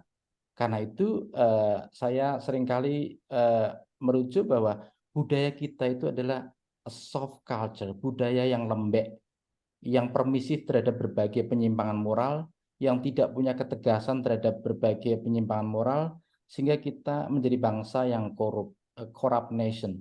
Dan saya kira itu menjadi titik lemah yang saya lihat pada Indonesia, sebenarnya lebih pada aspek culture-nya. Mas Budiman melihat ini sebagai satu masalah akar korupsi, sebagai akar masalah, tapi kalau saya ingin melihatnya itu lebih pada culture-nya, budayanya. Budaya yang memang tidak kondusif untuk mengatasi berbagai penyimpangan moral. Dan karena itu kalau dulu misalnya nepotisme itu begitu buruk di mata kita, sekarang menjadi kebiasaan. Korupsi juga demikian. You name it, a branch of evil, cabang-cabang kejahatan. You can list as long as possible, sepanjang mungkin, as far as possible. Dan itu panjang sekali. Tapi kalau kita ingin menyingkat, apa sebenarnya the root of those evils? Itu yang saya kira perlu dicari. Dan Mas Budiman menurut saya, sebagai seorang jurnalis, dia tidak sekedar melihat berita, peristiwa, tapi selalu the pursuit of meaning. Ini yang saya kira seringkali luput dari jurnalis yang mereka didikte oleh peristiwa-peristiwa besar. Mas Budiman selalu mencari makna di balik satu peristiwa, dan makna itu ia jahit untuk memproduksi satu makna baru yang akhirnya dari situ beliau berkontribusi terhadap berbagai masalah bangsa ini, terutama aspek solusi. Misalnya pada kasus Sambo, betapa banyak dia mengcover peristiwa Sambo melalui satu meja. Orang mungkin melihat itu sebagai satu peristiwa, tetapi Mas Budiman ingin bagaimana satu jurnalisme itu punya pengaruh besar terhadap decision making dalam konteks bangsa ini. Saya khawatir terlalu panjang, tapi kalau saya ringkas kira-kira demikian, Mbak. Saya senang sekali pada momen malam ini karena Mas Budiman selalu menantang saya, mengajak saya untuk berpikir tentang Indonesia, dan saya kira ini warisan terbaik dari Pak Yaakob. Satu tradisi jurnalisme yang lebih diorientasikan untuk menemukan kembali Indonesia seperti yang dicita-citakan oleh para pendiri Republik. Terima kasih atas kesempatannya. Baik, terima kasih banyak Pak Sukidi atas apa yang sudah disampaikan. Kami merasa sangat terhormat sekali ya Pak Sukidi bisa mengisi sebagian dari forum kita pada malam hari ini. Mas Komar, kita mau lihat pertanyaan dulu atau bagaimana, Mas? Oke, saya ngomong dikit, nanti saya biar di floor kan. Ya, pertama ada orang melihat Indonesia itu dari luar sebagai peneliti, tapi tidak terlibat secara sosial, social engagement pada masyarakat kita tidak terlibat. Nah, orang-orang seperti ini, peneliti ini banyak orang asing, tentu memberikan insight. Di antara ucapan mereka kan gini, misalnya ada sejarawan dari Australia itu, Indonesia is the unlikely nation, negara yang hampir tidak mungkin, sebuah bangsa yang hampir tidak mungkin terjadi. Ya bandingkan ya dengan berapa negara di Eropa itu kan negara penduduknya kecil-kecil, 5 juta, 10 juta, di Afrika ada yang 700 juta, di Timur Tengah, di Dubai itu berapa gitu. Nah, Indonesia itu 200 juta dari sekian pulau yang kalau di negara lain jangankan kok pulau, satu wilayah aja satu negara kok hanya dibatasi apa di Malta misalnya. Nah, ini sekian banyak pulau-pulau, bahasa, budaya, tradisi kok jadi satu, jadi negara, bangsa. Nah, ini kan satu kemustahilan. Nah, ini bagi orang luar memang mengakui mustahilan. Tapi bagi kita kan bukan peneliti yang tidak terlibat. Tapi kita sekaligus, nah di sini kelebihan Saudara Budiman ya dan Pak Yaakob, dia bisa ngambil jarak sebagai seorang pengamat, tapi sekaligus dia juga ada engagement dengan masyarakat, dengan cita-cita bangsa. Dulu ketika ulang tahun Kompas, saya pernah mengatakan gini, bahwa kalau koran lain mati bubar, ya itu paling bisnisnya aja hilang. Tapi kalau Kompas tutup, itu yang merugi masyarakat Indonesia. Karena Kompas itu layaknya universitas terbuka. Memberikan pencerahan dan seterusnya. Maka bagi saya, Pak Yaakob itu memang mendahului zamannya, mendahului teman-teman generasinya. Dia lebih dahulu sadar bahwa ke depan itu kekuatan opini, tulisan, video, media massa itu akan berperan sebagai anchor. Dan sebagai tokoh 66, Pak Yaakob itu ngambil jalan sendiri. Yang lain itu kan bergabung ke birokrasi, jadi pengusaha, jadi apa. Tapi Pak Yaakob kan milih itu. Membangun satu universitas terbuka yang namanya Kompas. Tentu sebuah usaha ya. Tapi di balik usaha itu ada satu yang noble bisnisnya, yaitu sebuah gerakan kebudayaan. Makanya Kompas itu kan dia bukan sekedar berita, tapi adalah sebuah koran kebudayaan dan ilmu pengetahuan. Nah, ini dijaga, diteruskan oleh Mas Budiman dan kawan-kawan dengan ya mempertimbangkan agility ya, dengan perkembangan yang ada, agile gitu. Tapi spiritnya ini ada. Coba bandingkan dengan koran-koran yang lain, kan beda sekali. Yang kedua, ada orang yang ketika masuk sebuah hutan misalnya, dia teliti, sibuk dengan pohon-pohon kecil yang detil-detil gitu. Tapi dia lupa pohon besar, spektrum, landscaping yang luas dari sebuah hutan itu. Sebaliknya ada orang yang melihat dari atas, dari udara, pakai helikopter view, melihat luasnya, indahnya hutan, pohon besar. Tapi dia lupa yang detil-detil gitu. Nah, Saudara Budiman ini mencoba mempertemukan sebuah skill kesadaran jurnalistik yang memang melihat yang detil-detil, tapi dalam waktu yang sama itu bagian dari satu mimpi besar tentang bangsa dan Indonesia. Ini sebuah kesadaran kombinasi yang tidak mudah dibicarakan bisa, tapi dihayati oleh seseorang tidak mudah. Saya misalnya dosen di depan kelas, itu saya bisa berteori dengan sekian buku teori-teori gitu. Tapi begitu keluar dari ruangan ya sudah selesai gitu kan. Atau LSM yang sibuk dengan yang kecil-kecil, lebih-lebih menjelang pemilu pilkada tuh buzzer-buzzer itu mudah. Tapi kehilangan perspektif yang besar yang jangka panjang. Nah, oleh karena itu buku ini penting sekali dan satu saat mesti dibicarakan, dibedah lagi. Bagaimana kita membaca Indonesia dari problem yang kecil, tapi sekaligus juga pada titik koordinat mana sih kita ini berada. Saya ini semacam usul ya kepada saudara Sukidi dan Mas Budiman ya. Saya amati 3 kali peralihan generasi itu. Ada yang mengatakan satu generasi itu kan 25 tahun. Yaitu usia lahir sampai matang sarjana kan 25 tahun. Jadi satu generasi 25 tahun. Satu orde juga kira-kira seperti itulah. Di situ bertemu generasi tua, generasi muda, generasi baru gitu. Nanti yang dominan generasi yang baru. Di ujung orde itu ada kelelahan dan kemarahan. Jadi letih. Ada anti klimaks. Orde lama anti klimaks kan. Dan pidatonya Pak Harto ketika dia mengambil sampai kepemimpinan, pidatonya persis mengkritik Orde Lama, jangan sampai terjadi lagi nanti pada Orde Baru, yaitu korupsi kan gitu. Ini bisa dibuka pidato Pak Harto ketika dia naik. Ada keletihan dan ada antitesis. Tapi kemudian terjadi pada dirinya. Di ujungnya terjadi juga keletihan, kelemahan, lupa diri. Maka muncul reformasi. Nah, di ujung reformasi terjadi lagi pengulangan. Ada keletihan, kejenuhan, pengulangan, kemarahan pada korupsi. Itu aja. Padahal dulu ketika reformasi kita harapkan bagaimana pergantian reformasi menuju 45 ini jangan terjadi sebuah anti klimaks. Letih boleh, tapi jangan kemudian marah dan jenuh.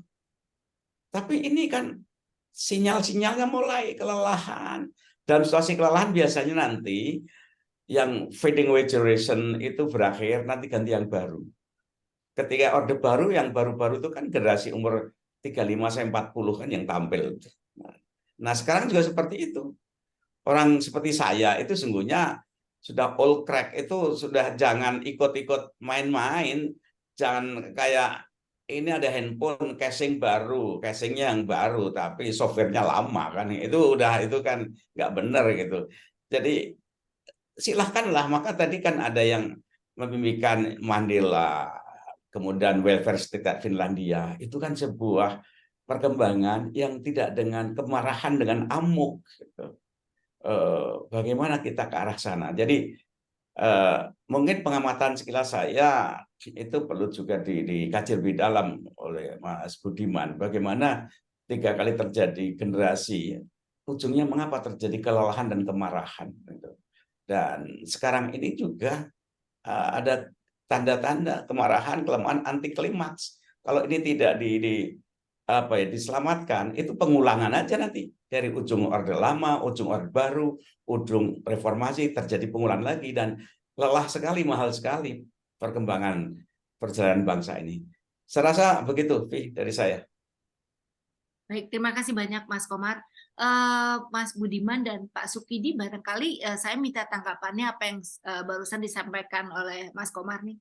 Monggo, dimulai dengan Mas Budiman dulu. Ya, Mas Komar, saya juga punya observasi yang sama ya di ujung-ujung. Kalau saya bukan pada generasi ya, hampir dalam semua transisi kekuasaan selalu berujung pada sesuatu yang tidak baik. Dari Soekarno pada Soeharto itu kan juga terjadi pertumpahan darah yang luar biasa. Di situ sebenarnya disinggung oleh Sudirman Said ya.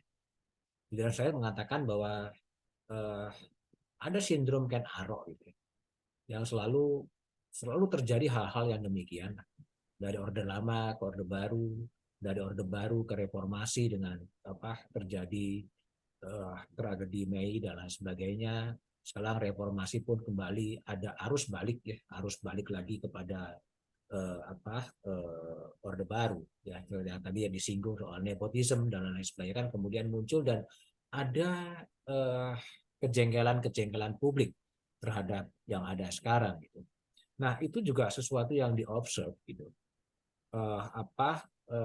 Ini apa yang sedang terjadi kepada bangsa ini? Mengapa kemudian dalam sebuah transisi kekuasaan tidak pernah bisa smooth? Yang relatif smooth adalah dari Pak Joko, dari Pak SBY ke Pak Jokowi, itu relatif smooth ya, meskipun sekarang juga ada hal demikian. Nah, dari itu juga terobservasi meskipun tidak secara detail, dan dijawab oleh salah satu yang mengobservasi itu adalah Sudirman Said di buku itu, mengatakan ada sindrom Ken Arok, sehingga ya setiap itu akan selalu terjadi hal-hal demikian. Nah, dari situ kemudian saya mencoba melangkah lebih menyampaikan sebuah pesan-pesan ya. Apakah tidak kemudian ada sebuah continuity, dalam arti ya bahwa sejarah ini tidak pernah berawal dari sebuah titik, selalu berganti-ganti titiknya, berubah, udah terlalu ada patahan-patahan gitu. Dan solusi yang ditawarkan baik oleh Jo Hermansyah, Johan, dan Sukidi adalah sebetulnya adalah namanya Undang-Undang Pemerintahan Nasional atau Undang-Undang Kepresidenan.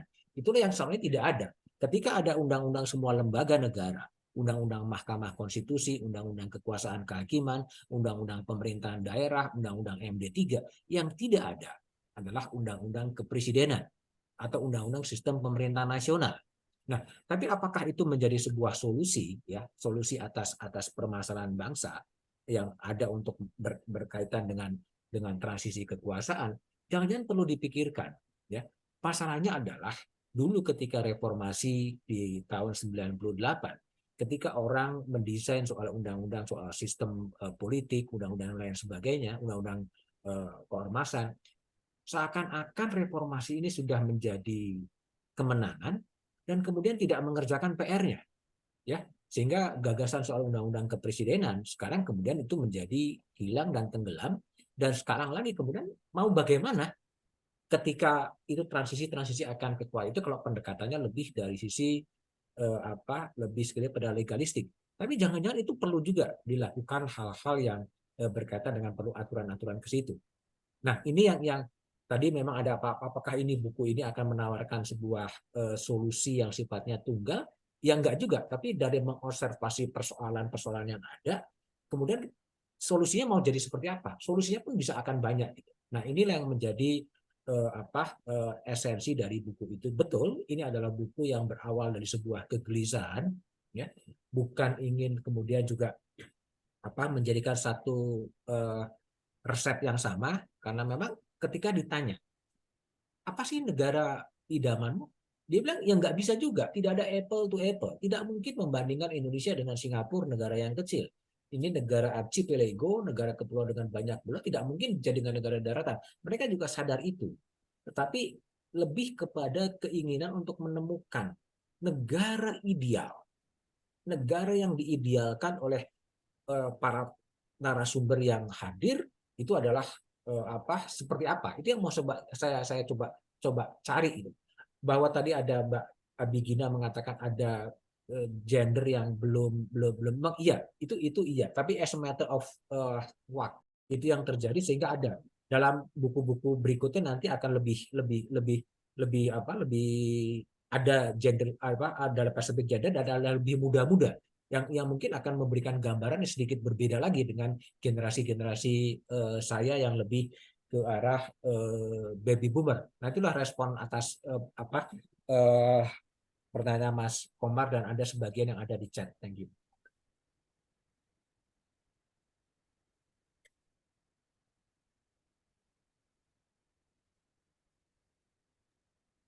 Baik, terima kasih banyak Mas Budiman dan Mas Komar untuk catatan dan tanggapannya. Barangkali Pak Sukidi bisa menanggapi atau menambahkan?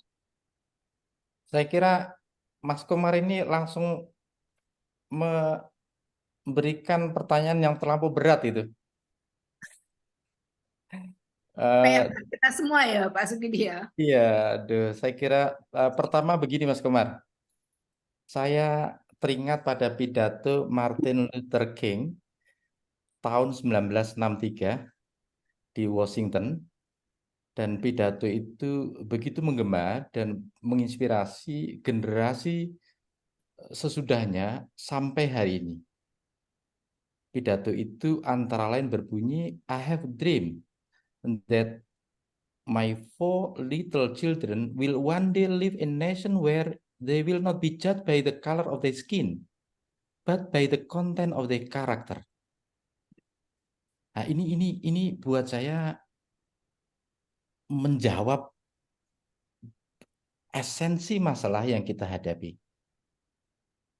Satu impian di mana, dan itu saya kira juga menjadi impian kita, bahwa kita kelak ingin hidup di satu bangsa di mana kita tidak dijudge, dinilai dari the color of the skin, warna kulitnya,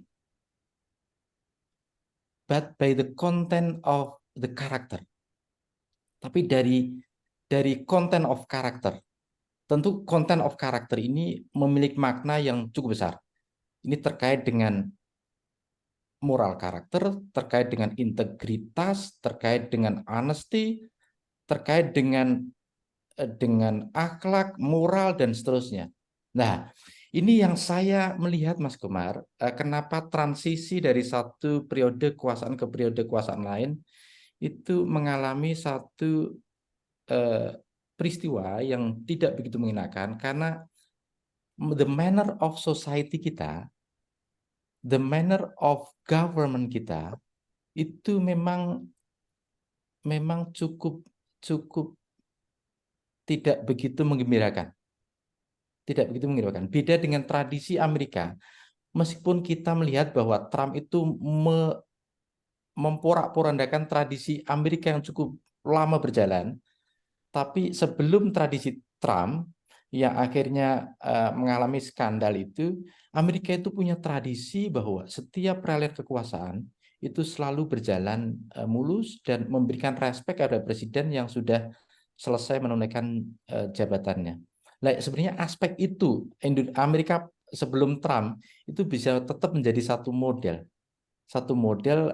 tentang bagaimana satu transisi itu bisa berjalan secara smooth. Itu yang pertama, Mas Komar.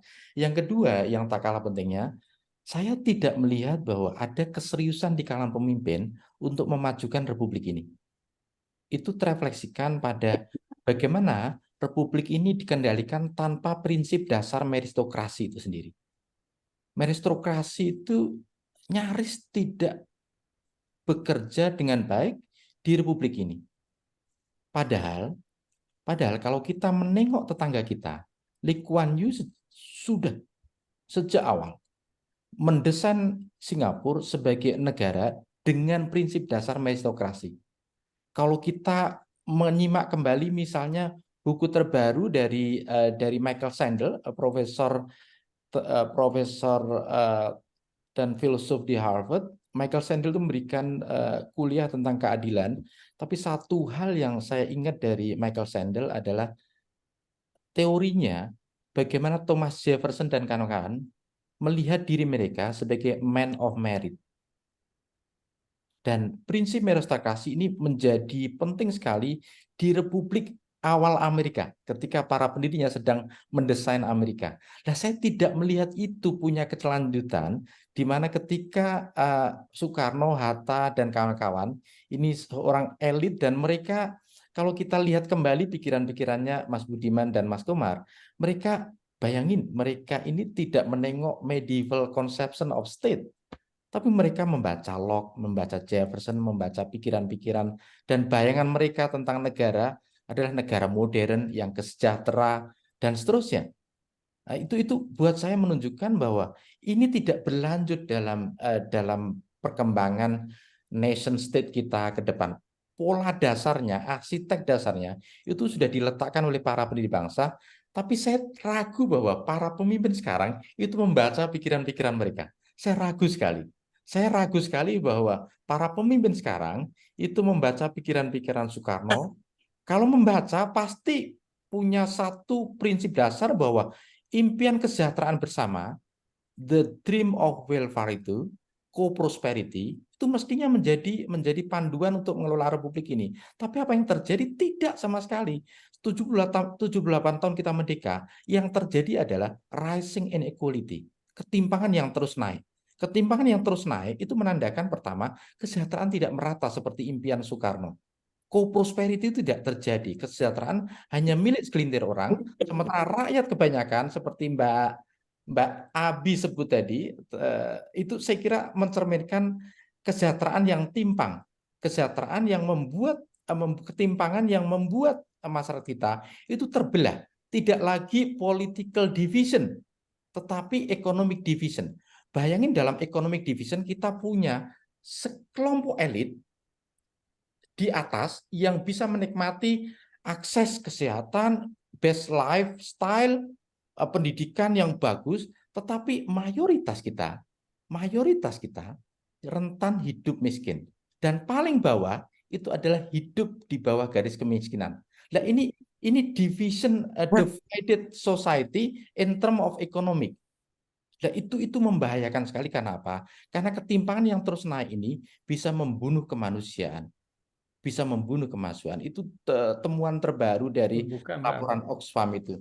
Saya kira itu yang bisa saya tambahkan. Ada banyak tentu saja penjelasan. Dan saya kira Mas Komar sudah tahu juga jawabannya. Dia basa-basi aja minta saya. Boleh. Vi, aku nambahin dikit, Vi. Monggo, Mas. Gini,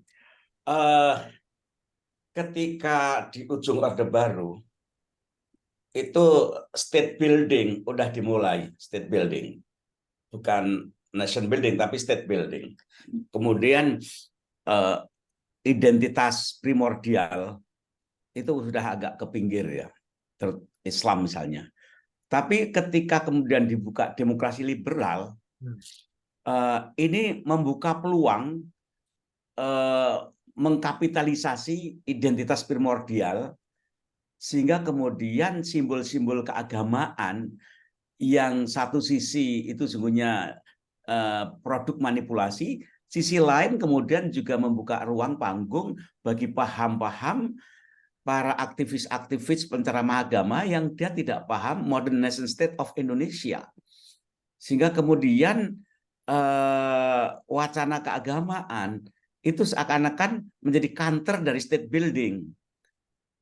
Ini yang saya amati belakangan ini muncul seperti itu. Dan saya tidak anti demokrasi, tapi ketika demokrasi liberal, ketika state building, citizenship belum kuat, maka kemudian politisi ini menggunakan identitas, emosi-emosi ini dimanipulasi dan rupa, kemudian government itu dibentuk oleh parpol kan, parpol oleh oligarki dan parpol oleh memberikan apa namanya kepada kelompok-kelompok janji-janji. Di sini kemudian terpisah antara society dengan negara, itu terpisahkan oleh akrobat-akrobat yang terjadi pada panggung government. Dengan demikian memang kita kalau bicara rasa syukur, iyalah Indonesia masih utuh seperti ini, luar biasa. Tapi kalau bicara yang disampaikan oleh Saudara Sukidi dan juga Mas Budiman tadi, bagaimana meneruskan cita-cita mulia yang begitu visioner, sangat fundamental dari founding fathers, saya juga nggak mau lihat ini menjadi agenda para parpol yang punya akses menempatkan orang-orangnya legislatif, eksekutif, mereka nggak punya itu. Ini aja sekedar catatan saya. Makasih, Mas Sukidi. Baik, Mas Komar, terima kasih banyak. Sebelum kita meningkat pada menjawab pertanyaan, barangkali saya minta sedikit pandangan atau catatan dari Mbak Ebi Gina terkait yang disampaikan oleh Mas Komar, Pak Sukidi, dan Mas Budiman Tarunrejo. Silakan.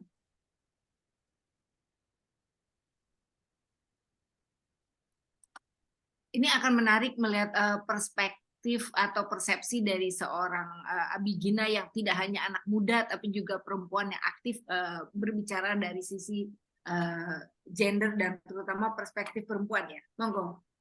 Bagaimana Mbak? Sorry Mbak Vivi, boleh diulang pertanyaannya apa?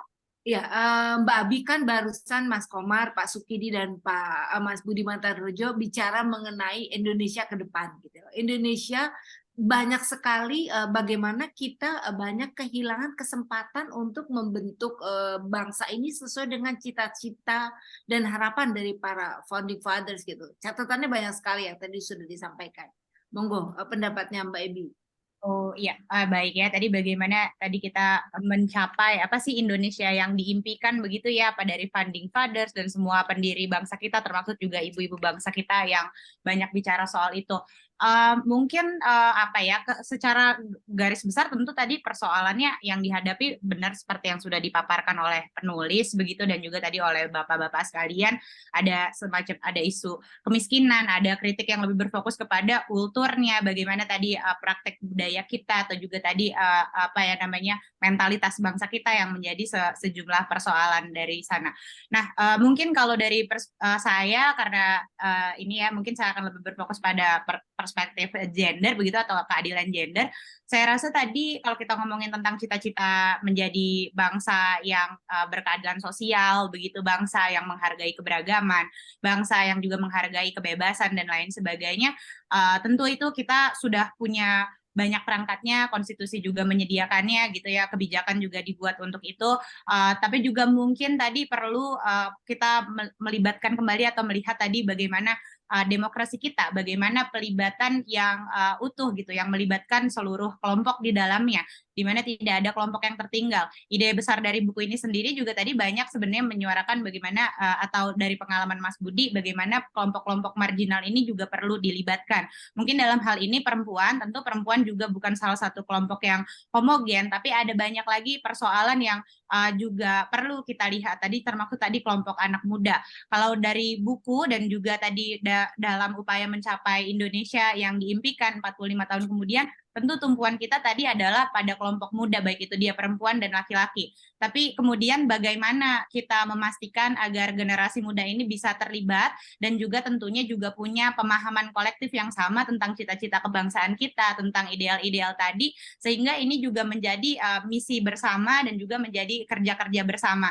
Karena saya percaya untuk mencapai yang kita impikan tadi, ini tidak mungkin hanya dilakukan oleh satu saja. Tentu pendidikan penting, tapi pendidikan saja juga tidak cukup, ataupun juga tadi perubahan pada aspek kebijakan atau lainnya itu juga penting, tetapi tidak bisa hanya pada sisi itu. Jadi menurut saya baik itu tadi persoalan korupsi, lalu tadi mentalitas dalam politik kita yang masih syarat politik uang dan lain sebagainya, kita membutuhkan tadi intervensi yang menyeluruh. Artinya kalau dalam kerja-kerja feminis kita harus tadi ya mengintervensi pada tataran makronya dari hal-hal yang kebijakan. Kita juga harus memastikan tadi di tataran mesonya bagaimana ada perubahan di tataran institusional gitu dari segi apapun, dan juga tadi praktik perubahan juga di tingkat yang paling individual ataupun keluarga begitu.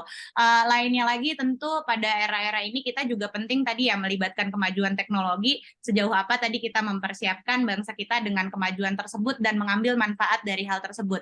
Yang saya tangkap misalnya dari beberapa penelitian yang dilakukan Jurnal Perempuan misalnya, keterlibatan perempuan dalam politik saja, baik secara angka teman-teman bisa tahu kenapa indeks ketimpangan gender kita sangat rendah, karena partisipasi perempuan di dalam legislatif itu tidak sampai di angka 30%.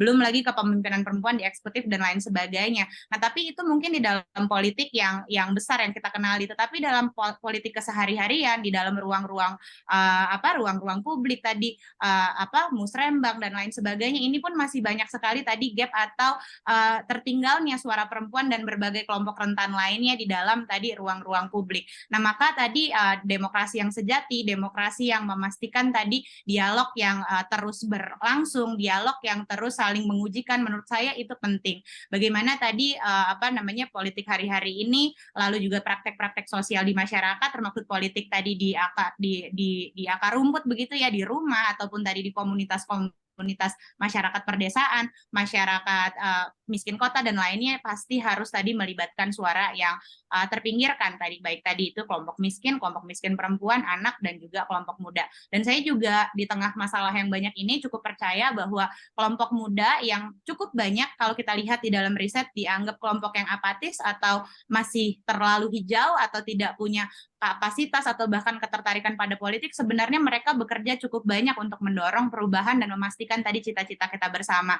Kerja-kerja dari pendidikan politik melalui misalnya tadi media sosial, kampanye-kampanye kecil yang kata-katanya sederhana tetapi sebenarnya mungkin menyentil kita sekali. Itu tadi adalah bentuk partisipasi mereka yang mungkin nggak langsung terlibat dalam politik elektoral sebagai pemilih atau sebagai orang yang dipilih, tetapi dari kerja-kerja lain membangun kesadaran dan membangun perubahan di tataran yang mereka mampu. Gitu sih mungkin kira-kira Mbak. Terima kasih. Baik, Mbak Ebi, terima kasih banyak. Mas, ini saya bacain catatan dan pertanyaan yang ada di chatroom dulu ya, boleh ya? Ini ada catatan dari Pak Nades. Pak Nades ini ditujukan kepada Mas Budiman. Mas Budiman, saya sebagai seorang pendidik, jadi Pak Nades ini seorang pendidik, disadarkan bahwa Indonesia Maju 2045 ditentukan dari kontribusi generasi hari ini. Dan itu tantangan bagi kami para pendidik. Sejalan dengan ini tadi Mas Koma sudah menyampaikan bahwa Kompas punya posisi khusus sebagai kompas bagi bangsa Indonesia. Monggo Mas Budiman ada yang ingin disampaikan? Iya, jadi kalau makanya 23 tahun atau 22 tahun dari sekarang, itu adalah mereka-mereka yang sekarang ini sekolah di TK, SD, SMP, SMA gitu. Yang mereka akan menjadi kepala daerah, menjadi anggota legislator, ataukah menjadi presiden, siapapun itu. Tapi kalau dilihat yang ada sekarang, ya statistiknya seperti itu, yang agak bagaimana kita ngomong 5G, bagaimana kita ngomong Internet of Things, bagaimana kita ngomong machine learning, ya, bagaimana kita ngomong disrupsi apapun juga. Ketika IQ-nya 78, ketika kemampuan matematikanya rendah, digital literacy-nya rendah, ini kan satu hal yang sungguh mengejutkan. Tapi kalau dikaitkan dengan realitas empirik yang ada, bagaimana kemudian rencana pembangunan jangka RPJMN 2025 sampai ke 2045 disusun? Apakah memang berdasarkan kepada realitas yang ada sekarang? Nah, itulah sebetulnya challenge kepada Bappenas gitu, challenge kepada teknokratik birokratik yang menyusun gitu. Dan terlalu banyak sesuatu yang tidak seiring dan sejalan. Ya. Saya ambil contoh sekarang dalam praktek politik yang sedang disusun oleh Bappenas gitu. Mereka sedang mendesain soal rencana pembangunan jangka panjang nasional untuk periode 2025 sampai kepada 2045. Ya. Nah, kemudian nanti kita lihat di kontestasi dalam pemilu presiden yang akan berlangsung di 14 Februari 2024. Mereka punya visi dan misi sendiri, mereka punya program-program sendiri, mereka punya agenda-agenda sendiri.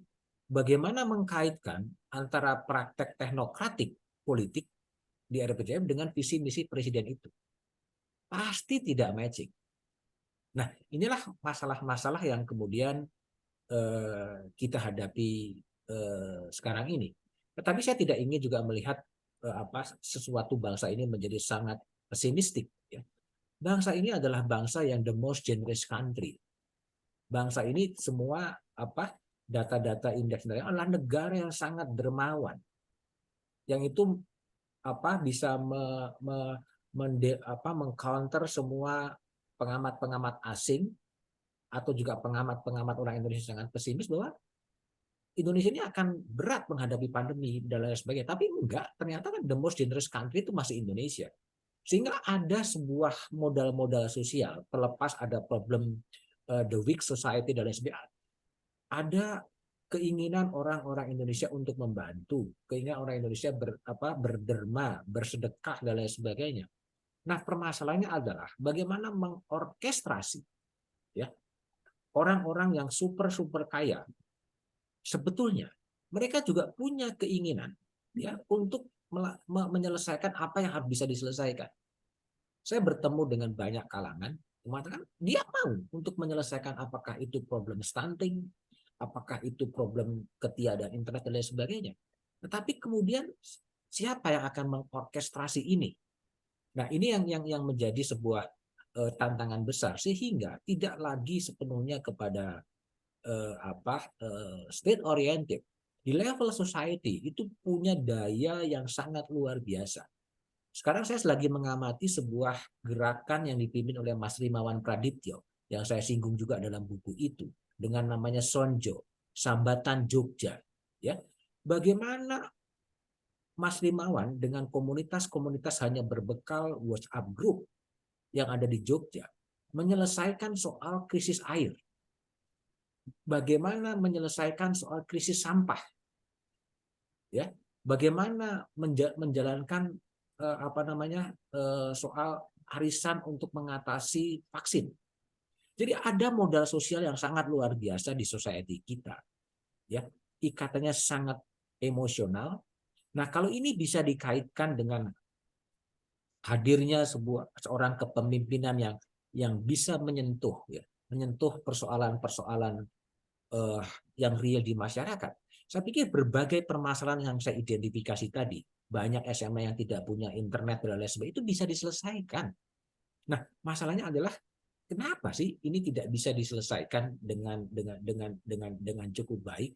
Semuanya diselesaikan dengan paradigma Jakarta. Semuanya diselesaikan dengan kacamata Jakarta. Bagaimana kemudian sentralisme ini kadang-kadang juga bisa menimbulkan problem-problem di daerah. Nah, hal-hal yang demikian inilah yang kemudian terjadi. Tetapi pertanyaannya adalah, apakah kita harus optimis, harus kemudian pesimis dengan masa depan kebangsaan? Saya setuju dengan apa yang dikatakan oleh Prof. Edi Azumadi Asra dalam buku Simpang Jalan. Ya harus guarded optimism. Optimisme yang terpimpin asal kemudian berbagai persoalan-persoalan yang ada di masalah ini kemudian diselesaikan. Jadi sebetulnya dalam buku ini sebetulnya banyak sekali ditunjukkan apa sih yang harus kamu selesaikan terlebih dahulu. Dari seorang advokat, seorang ketua umum Pradi Oto Hasibuan sudah menjelaskan secara terbuka kerusakan dalam dunia hukum. Dalam undang-undang disebutkan hanya satu wadah tunggal advokat. Tetapi sekarang advokat organisasi berapa? Lebih dari 40 organisasi dan dibiarkan saja. Nah, ini sebetulnya kalau memang ada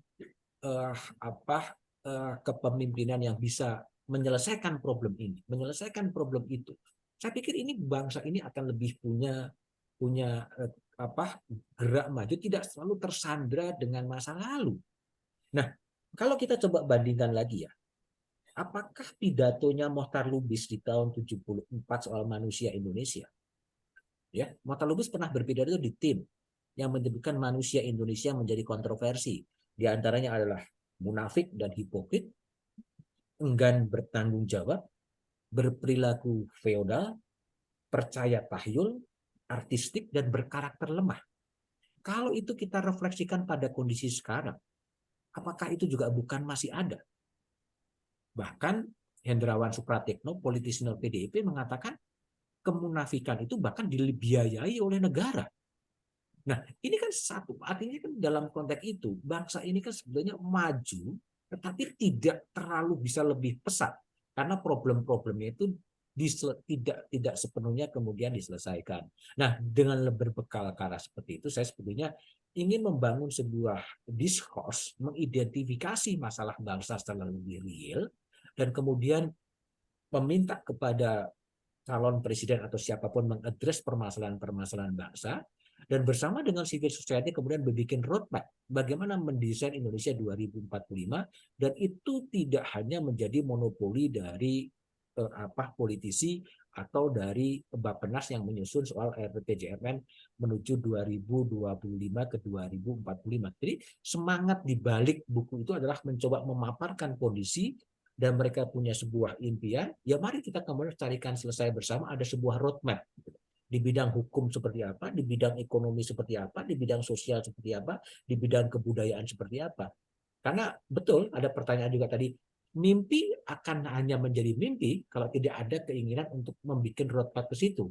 Nah, disitulah saya juga lagi berkomunikasi dengan sejumlah elemen dari civil society organization untuk membuat roadmap versi civil society bagaimana mendesain Indonesia 2045. Sehingga ini buku adalah a part of dari berbagai activity untuk kemudian bisa mengajak bahwa kita punya sebuah mimpi soal Indonesia yang dalam bahasa politisi yang kadang kalau ditanya adalah gemah, ripah, loh, jinawi, dan lain sebagainya itu kan sangat ideologis, sangat dogmatis gitu, tapi gambaran persisnya seperti apa kan itu masih menjadi juga buyar lah. Sehingga Mbak Vivi kira-kira responnya seperti itu. Well, ini menjadi tahun-tahun yang krusial ya, tahun-tahun yang krusial bagi bangsa ini. Apakah kita bisa, kalau lihat buku itu dibikin statistik ya dari 21 orang itu, apakah pesimis atau optimis? Ada juga yang pesimis, tapi kebanyakan masih optimis. Tapi itu betul dikatakan oleh Mbak Abi, sangat tergantung pada generasi muda. Tapi generasi muda jangan hanya melihat generasi muda yang ada di Jakarta. Lihatlah generasi muda yang ada di timur, ya, yang dalam buku yang berikutnya saya akan banyak berbicara soal orang-orang timur, anak-anak muda dari Banggai, dari mana gitu, untuk melihat mimpinya apa sih? Mimpinya kadang-kadang sangat sederhana, ya, soal fasilitas kesehatan yang dia harus, hal yang demikian lah. Sehingga Pak Yakob juga selalu mengajarkan agar tidak hanya melihat Indonesia dari Jakarta, tidak hanya melihat kemiskinan dari menara-menara Gading gitu, tapi ya memang harus bergaul dengan mereka dan menangkap sebenarnya roh dari pariem-pariem itu seperti apa gitu. Nah, kira-kira gitulah responnya. Makasih. Baik, terima kasih banyak Mas Budiman. Nampaknya kita udah makin mendekati penghujung diskusi nih Mas Komar. Adi, barangkali Adi menyimpan satu pertanyaan itu di chat room. Adi, monggo disampaikan secara langsung, Di. Iya, jadi intinya saya baca di interviewnya Pak Bamsud dan Pak Ridwan Kamil ya, itu kok kayak mereka alergis sekali dengan perselisihan gitu. Padahal apa ya, menurut saya bangsa ini perlu lebih banyak belajar untuk bertengkar dengan sehat, karena kita lihat sendiri apa namanya, kalau terobsesi dengan kerukunan, banyak hal-hal yang kelihatannya rukun tapi ternyata sekongkol di dalamnya. Mungkin ada pendapat dari Abi, Pak Budiman, Pak Komar, kemudian Mas Fidi. Makasih.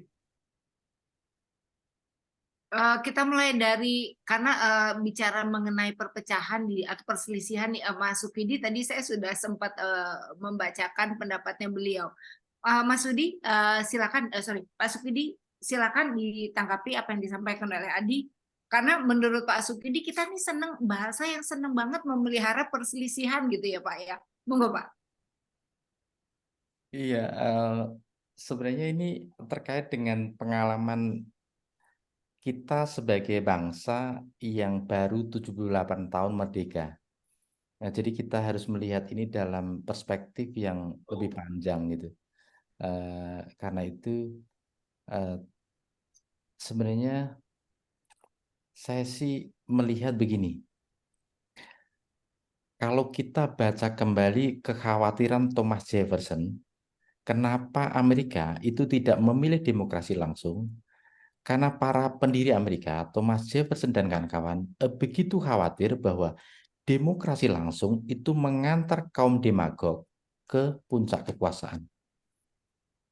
Sementara Amerika tidak memilih demokrasi langsung, kita memilih demokrasi langsung sebagai satu pilihan yang akhirnya kita saksikan betapa begitu banyak kaum demagog itu naik ke puncak kekuasaan bukan karena gagasan, bukan karena visi, tapi semata-mata dan terutama karena uang.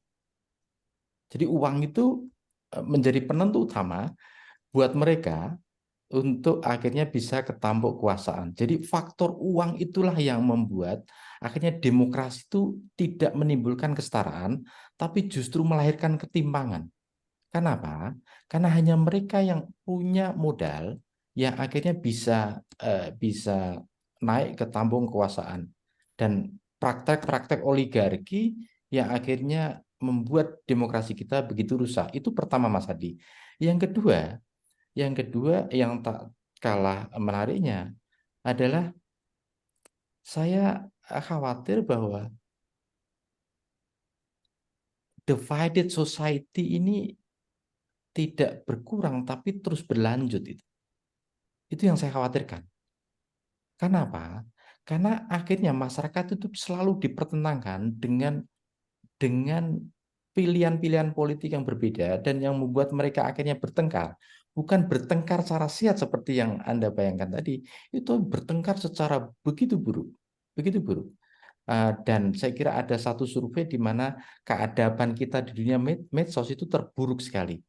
Itu kan menunjukkan betapa kita satu sisi punya Pancasila, tapi dalam praktek kita jauh sekali dari nilai ideal. Saya melihat bahwa kalau dulu di Jerman ada sindrom Weimar Syndrome, kata Farid Zakaria. Jadi Jerman pernah melahirkan satu konstitusi yang begitu ideal, tapi akhirnya tidak berkutik ketika menghadapi satu fasisme itu sendiri. Nah, saya punya kekhawatiran bahwa apa yang kita rumuskan sebagai konstitusi yang ideal itu sebatas paperwork. Tetapi apa yang terjadi di lapangan itu completely different.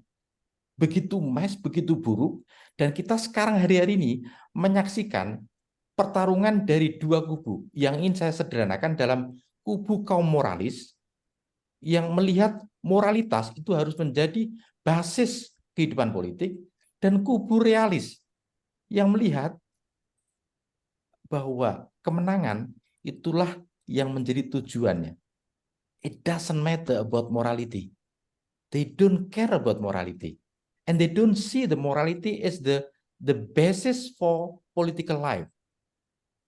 Dan itu kita rasakan hari-hari ini, moralitas itu ditaruh di rak buku, mungkin di gereja atau di masjid, di mana orang berpidato tentang moralitas, tapi kenyataan politik hari-hari ini is concern only pragmatisme dan the winning itself, kemenangan itu sendiri. Saya kira itu saja yang bisa saya tambahkan. Terima kasih Mbak Vivi. Ya, Pak Sukidi, terima kasih banyak. Adi, itu jadi catatan untuk kita semua, Mas Komar juga.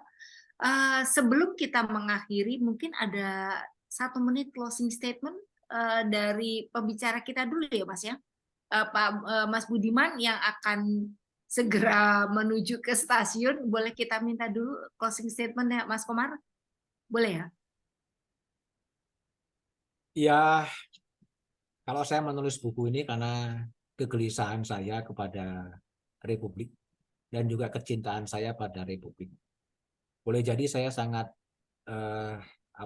terobsesi dengan gaya jurnalismenya Pak Yaakob ini, yang selalu menjadi teman ngobrol saya kalau pagi hari, dan dia menyampaikan sebuah pesan-pesan ya yang bagi saya yang pesan yang sangat relevan pada saat sekarang ini adalah, Mas tolong dijogo nek merucut piye. Ya, bagi orang Jawa tentunya sangat bisa menangkap nuansa itu. Kalau merucut itu artinya kalau terjadi perpecahan itu akan jadi seperti apa, dan tugas dari Kompas adalah menjaga agar merucut itu tidak terjadi. Tetapi semakin ke sini memang kegelisahan itu menjadi sangat nyata. Apakah kemudian saya akan menjadi lelah ya untuk melihat menatap kondisi yang ada, tapi buku ini adalah bagian dari upaya untuk menjaga Indonesia menjadi lebih baik dan lebih baik lagi di tengah tantangan-tantangan yang sangat berat lah. Tidak sempurna, tetapi ini akan ongoing proses. Semoga saja kemudian mimpi-mimpi itu menjadi mimpi bersama dan ada roadmap untuk mencapai mimpi-mimpi itu, seperti yang dikatakan oleh Mas Sukidi yang selalu dikutip Soekarno di pidatonya bahwa tidak ada kemiskinan di era kemerdekaan, tapi kenyataannya itu adalah masih banyak, dan masih banyak pariem-pariem lain, ketegangan-ketegangan kaya miskin timur barat Jawa luar Jawa itu masih ada, dan itu menjadi pekerjaan bersama untuk kita sama-sama menatap Indonesia dengan optimis di tahun 2045. Makasih Mbak. Baik, terima kasih banyak Mas Budiman. 1 menit dari Mbak Abigina. Terima kasih Mbak Vivi. Jadi ya saya bersepakat bahwa tadi buku ini tadi sebetulnya adalah panggilan untuk kita. Ini bukan suatu akhir, tapi buku ini sebetulnya justru ajakan gitu. Jadi barangkali juga ada panggilan moral untuk kita untuk melihat sejauh apa kita bisa terlibat gitu dalam tadi membangun Indonesia yang kita impikan, Indonesia yang berkeadilan, Indonesia yang menghargai perbedaan, lalu memiliki keadilan sosial dan lain sebagainya. Di dalam refleksi dari 21 pemikir ini kita terpapar sejumlah persoalan.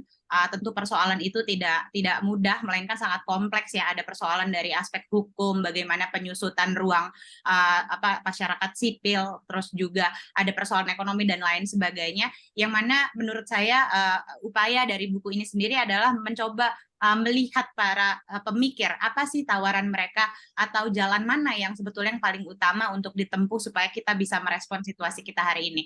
Namun dari berbagai keragaman ini saya justru merefleksikan bahwa isu ini sebetulnya mungkin sesuatu yang tidak bisa kita selesaikan hanya dengan menggunakan satu lensa atau satu pendekatan atau satu bentuk intervensi saja pada persoalan.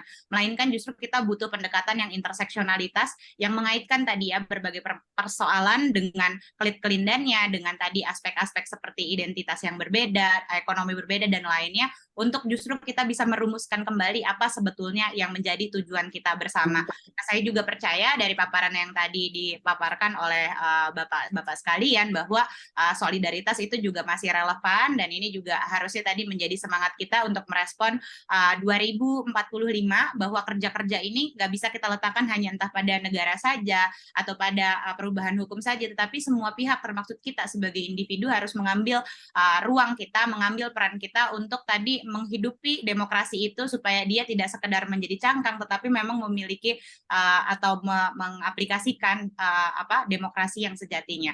Mungkin itu aja teman-teman. Terima kasih. Baik, terima kasih banyak Mbak Ebi. Rekan-rekan semua yang saya hormati, tak terasa kita sudah di penghujung diskusi kita pada malam hari ini. Semoga apa yang disampaikan oleh para narasumber dan penanggap serta pertanyaan dan catatan dari teman-teman semua dapat memberikan pencerahan dan pengetahuan baru bagi kita semuanya. Mas Komar, Cukup. Saya percaya pada kekuatan nalar sehat ya, the power of sound reason. Dan kekuatan kemanusiaan itu kan karena kerjasama dan kekuatan nalar sehatnya. Kalau toh dalam perjalanannya terjadi deviasi-deviasi, itu bagian dari sebuah proses metamorfosis untuk berkembang yang nanti pasti akan terkoreksi.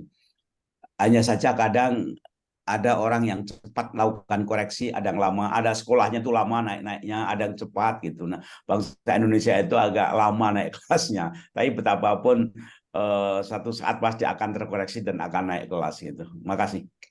Amin, insya Allah, insya Allah. Baik, terima kasih banyak Mas Komarudin Hidayat, Mas Budiman Tanorejo, Mbak Abigina, Pak Sukidi, dan semua teman yang sudah hadir pada malam hari ini. Nampaknya kita sudah harus menyelesaikan diskusi kita pada malam hari ini. Akhirul kalam, diskusi malam ini tidak bermaksud menggurui, tapi semata sebagai forum berbagi bagi kita semua untuk membuka wacana agar kita bisa mendapat kesempatan berolah komunikasi, lalu intelektual, dan menjadi tambahan pengetahuan serta pemahaman bagi kita semua mengenai berbagai hal. Dan terutama pada malam hari ini diharapkan diskusi kita bisa membawa kita tetap semangat menuju 100 tahun Indonesia. Mas Budiman Tanorejo, terima kasih banyak atas buku yang sangat menginspirasi. Mbak Ebi Gina, terima kasih juga. Mas Komarudin, Pak Sukidi, dan kita akan bertemu lagi dalam diskusi Urban Sufism bulan-bulan berikutnya bersama Komarudin Hidayat. Jangan lupa pantau terus e-poster kami akan diskusi-diskusi berikutnya. Saya Premita Widiawati dari Kisah Perempuan Indonesia mengucapkan banyak terima kasih, dan dengan mengucap alhamdulillah kita tutup diskusi pada malam hari ini. Wassalamualaikum warahmatullahi wabarakatuh. Waalaikumsalam. Terima kasih, V. Makasih.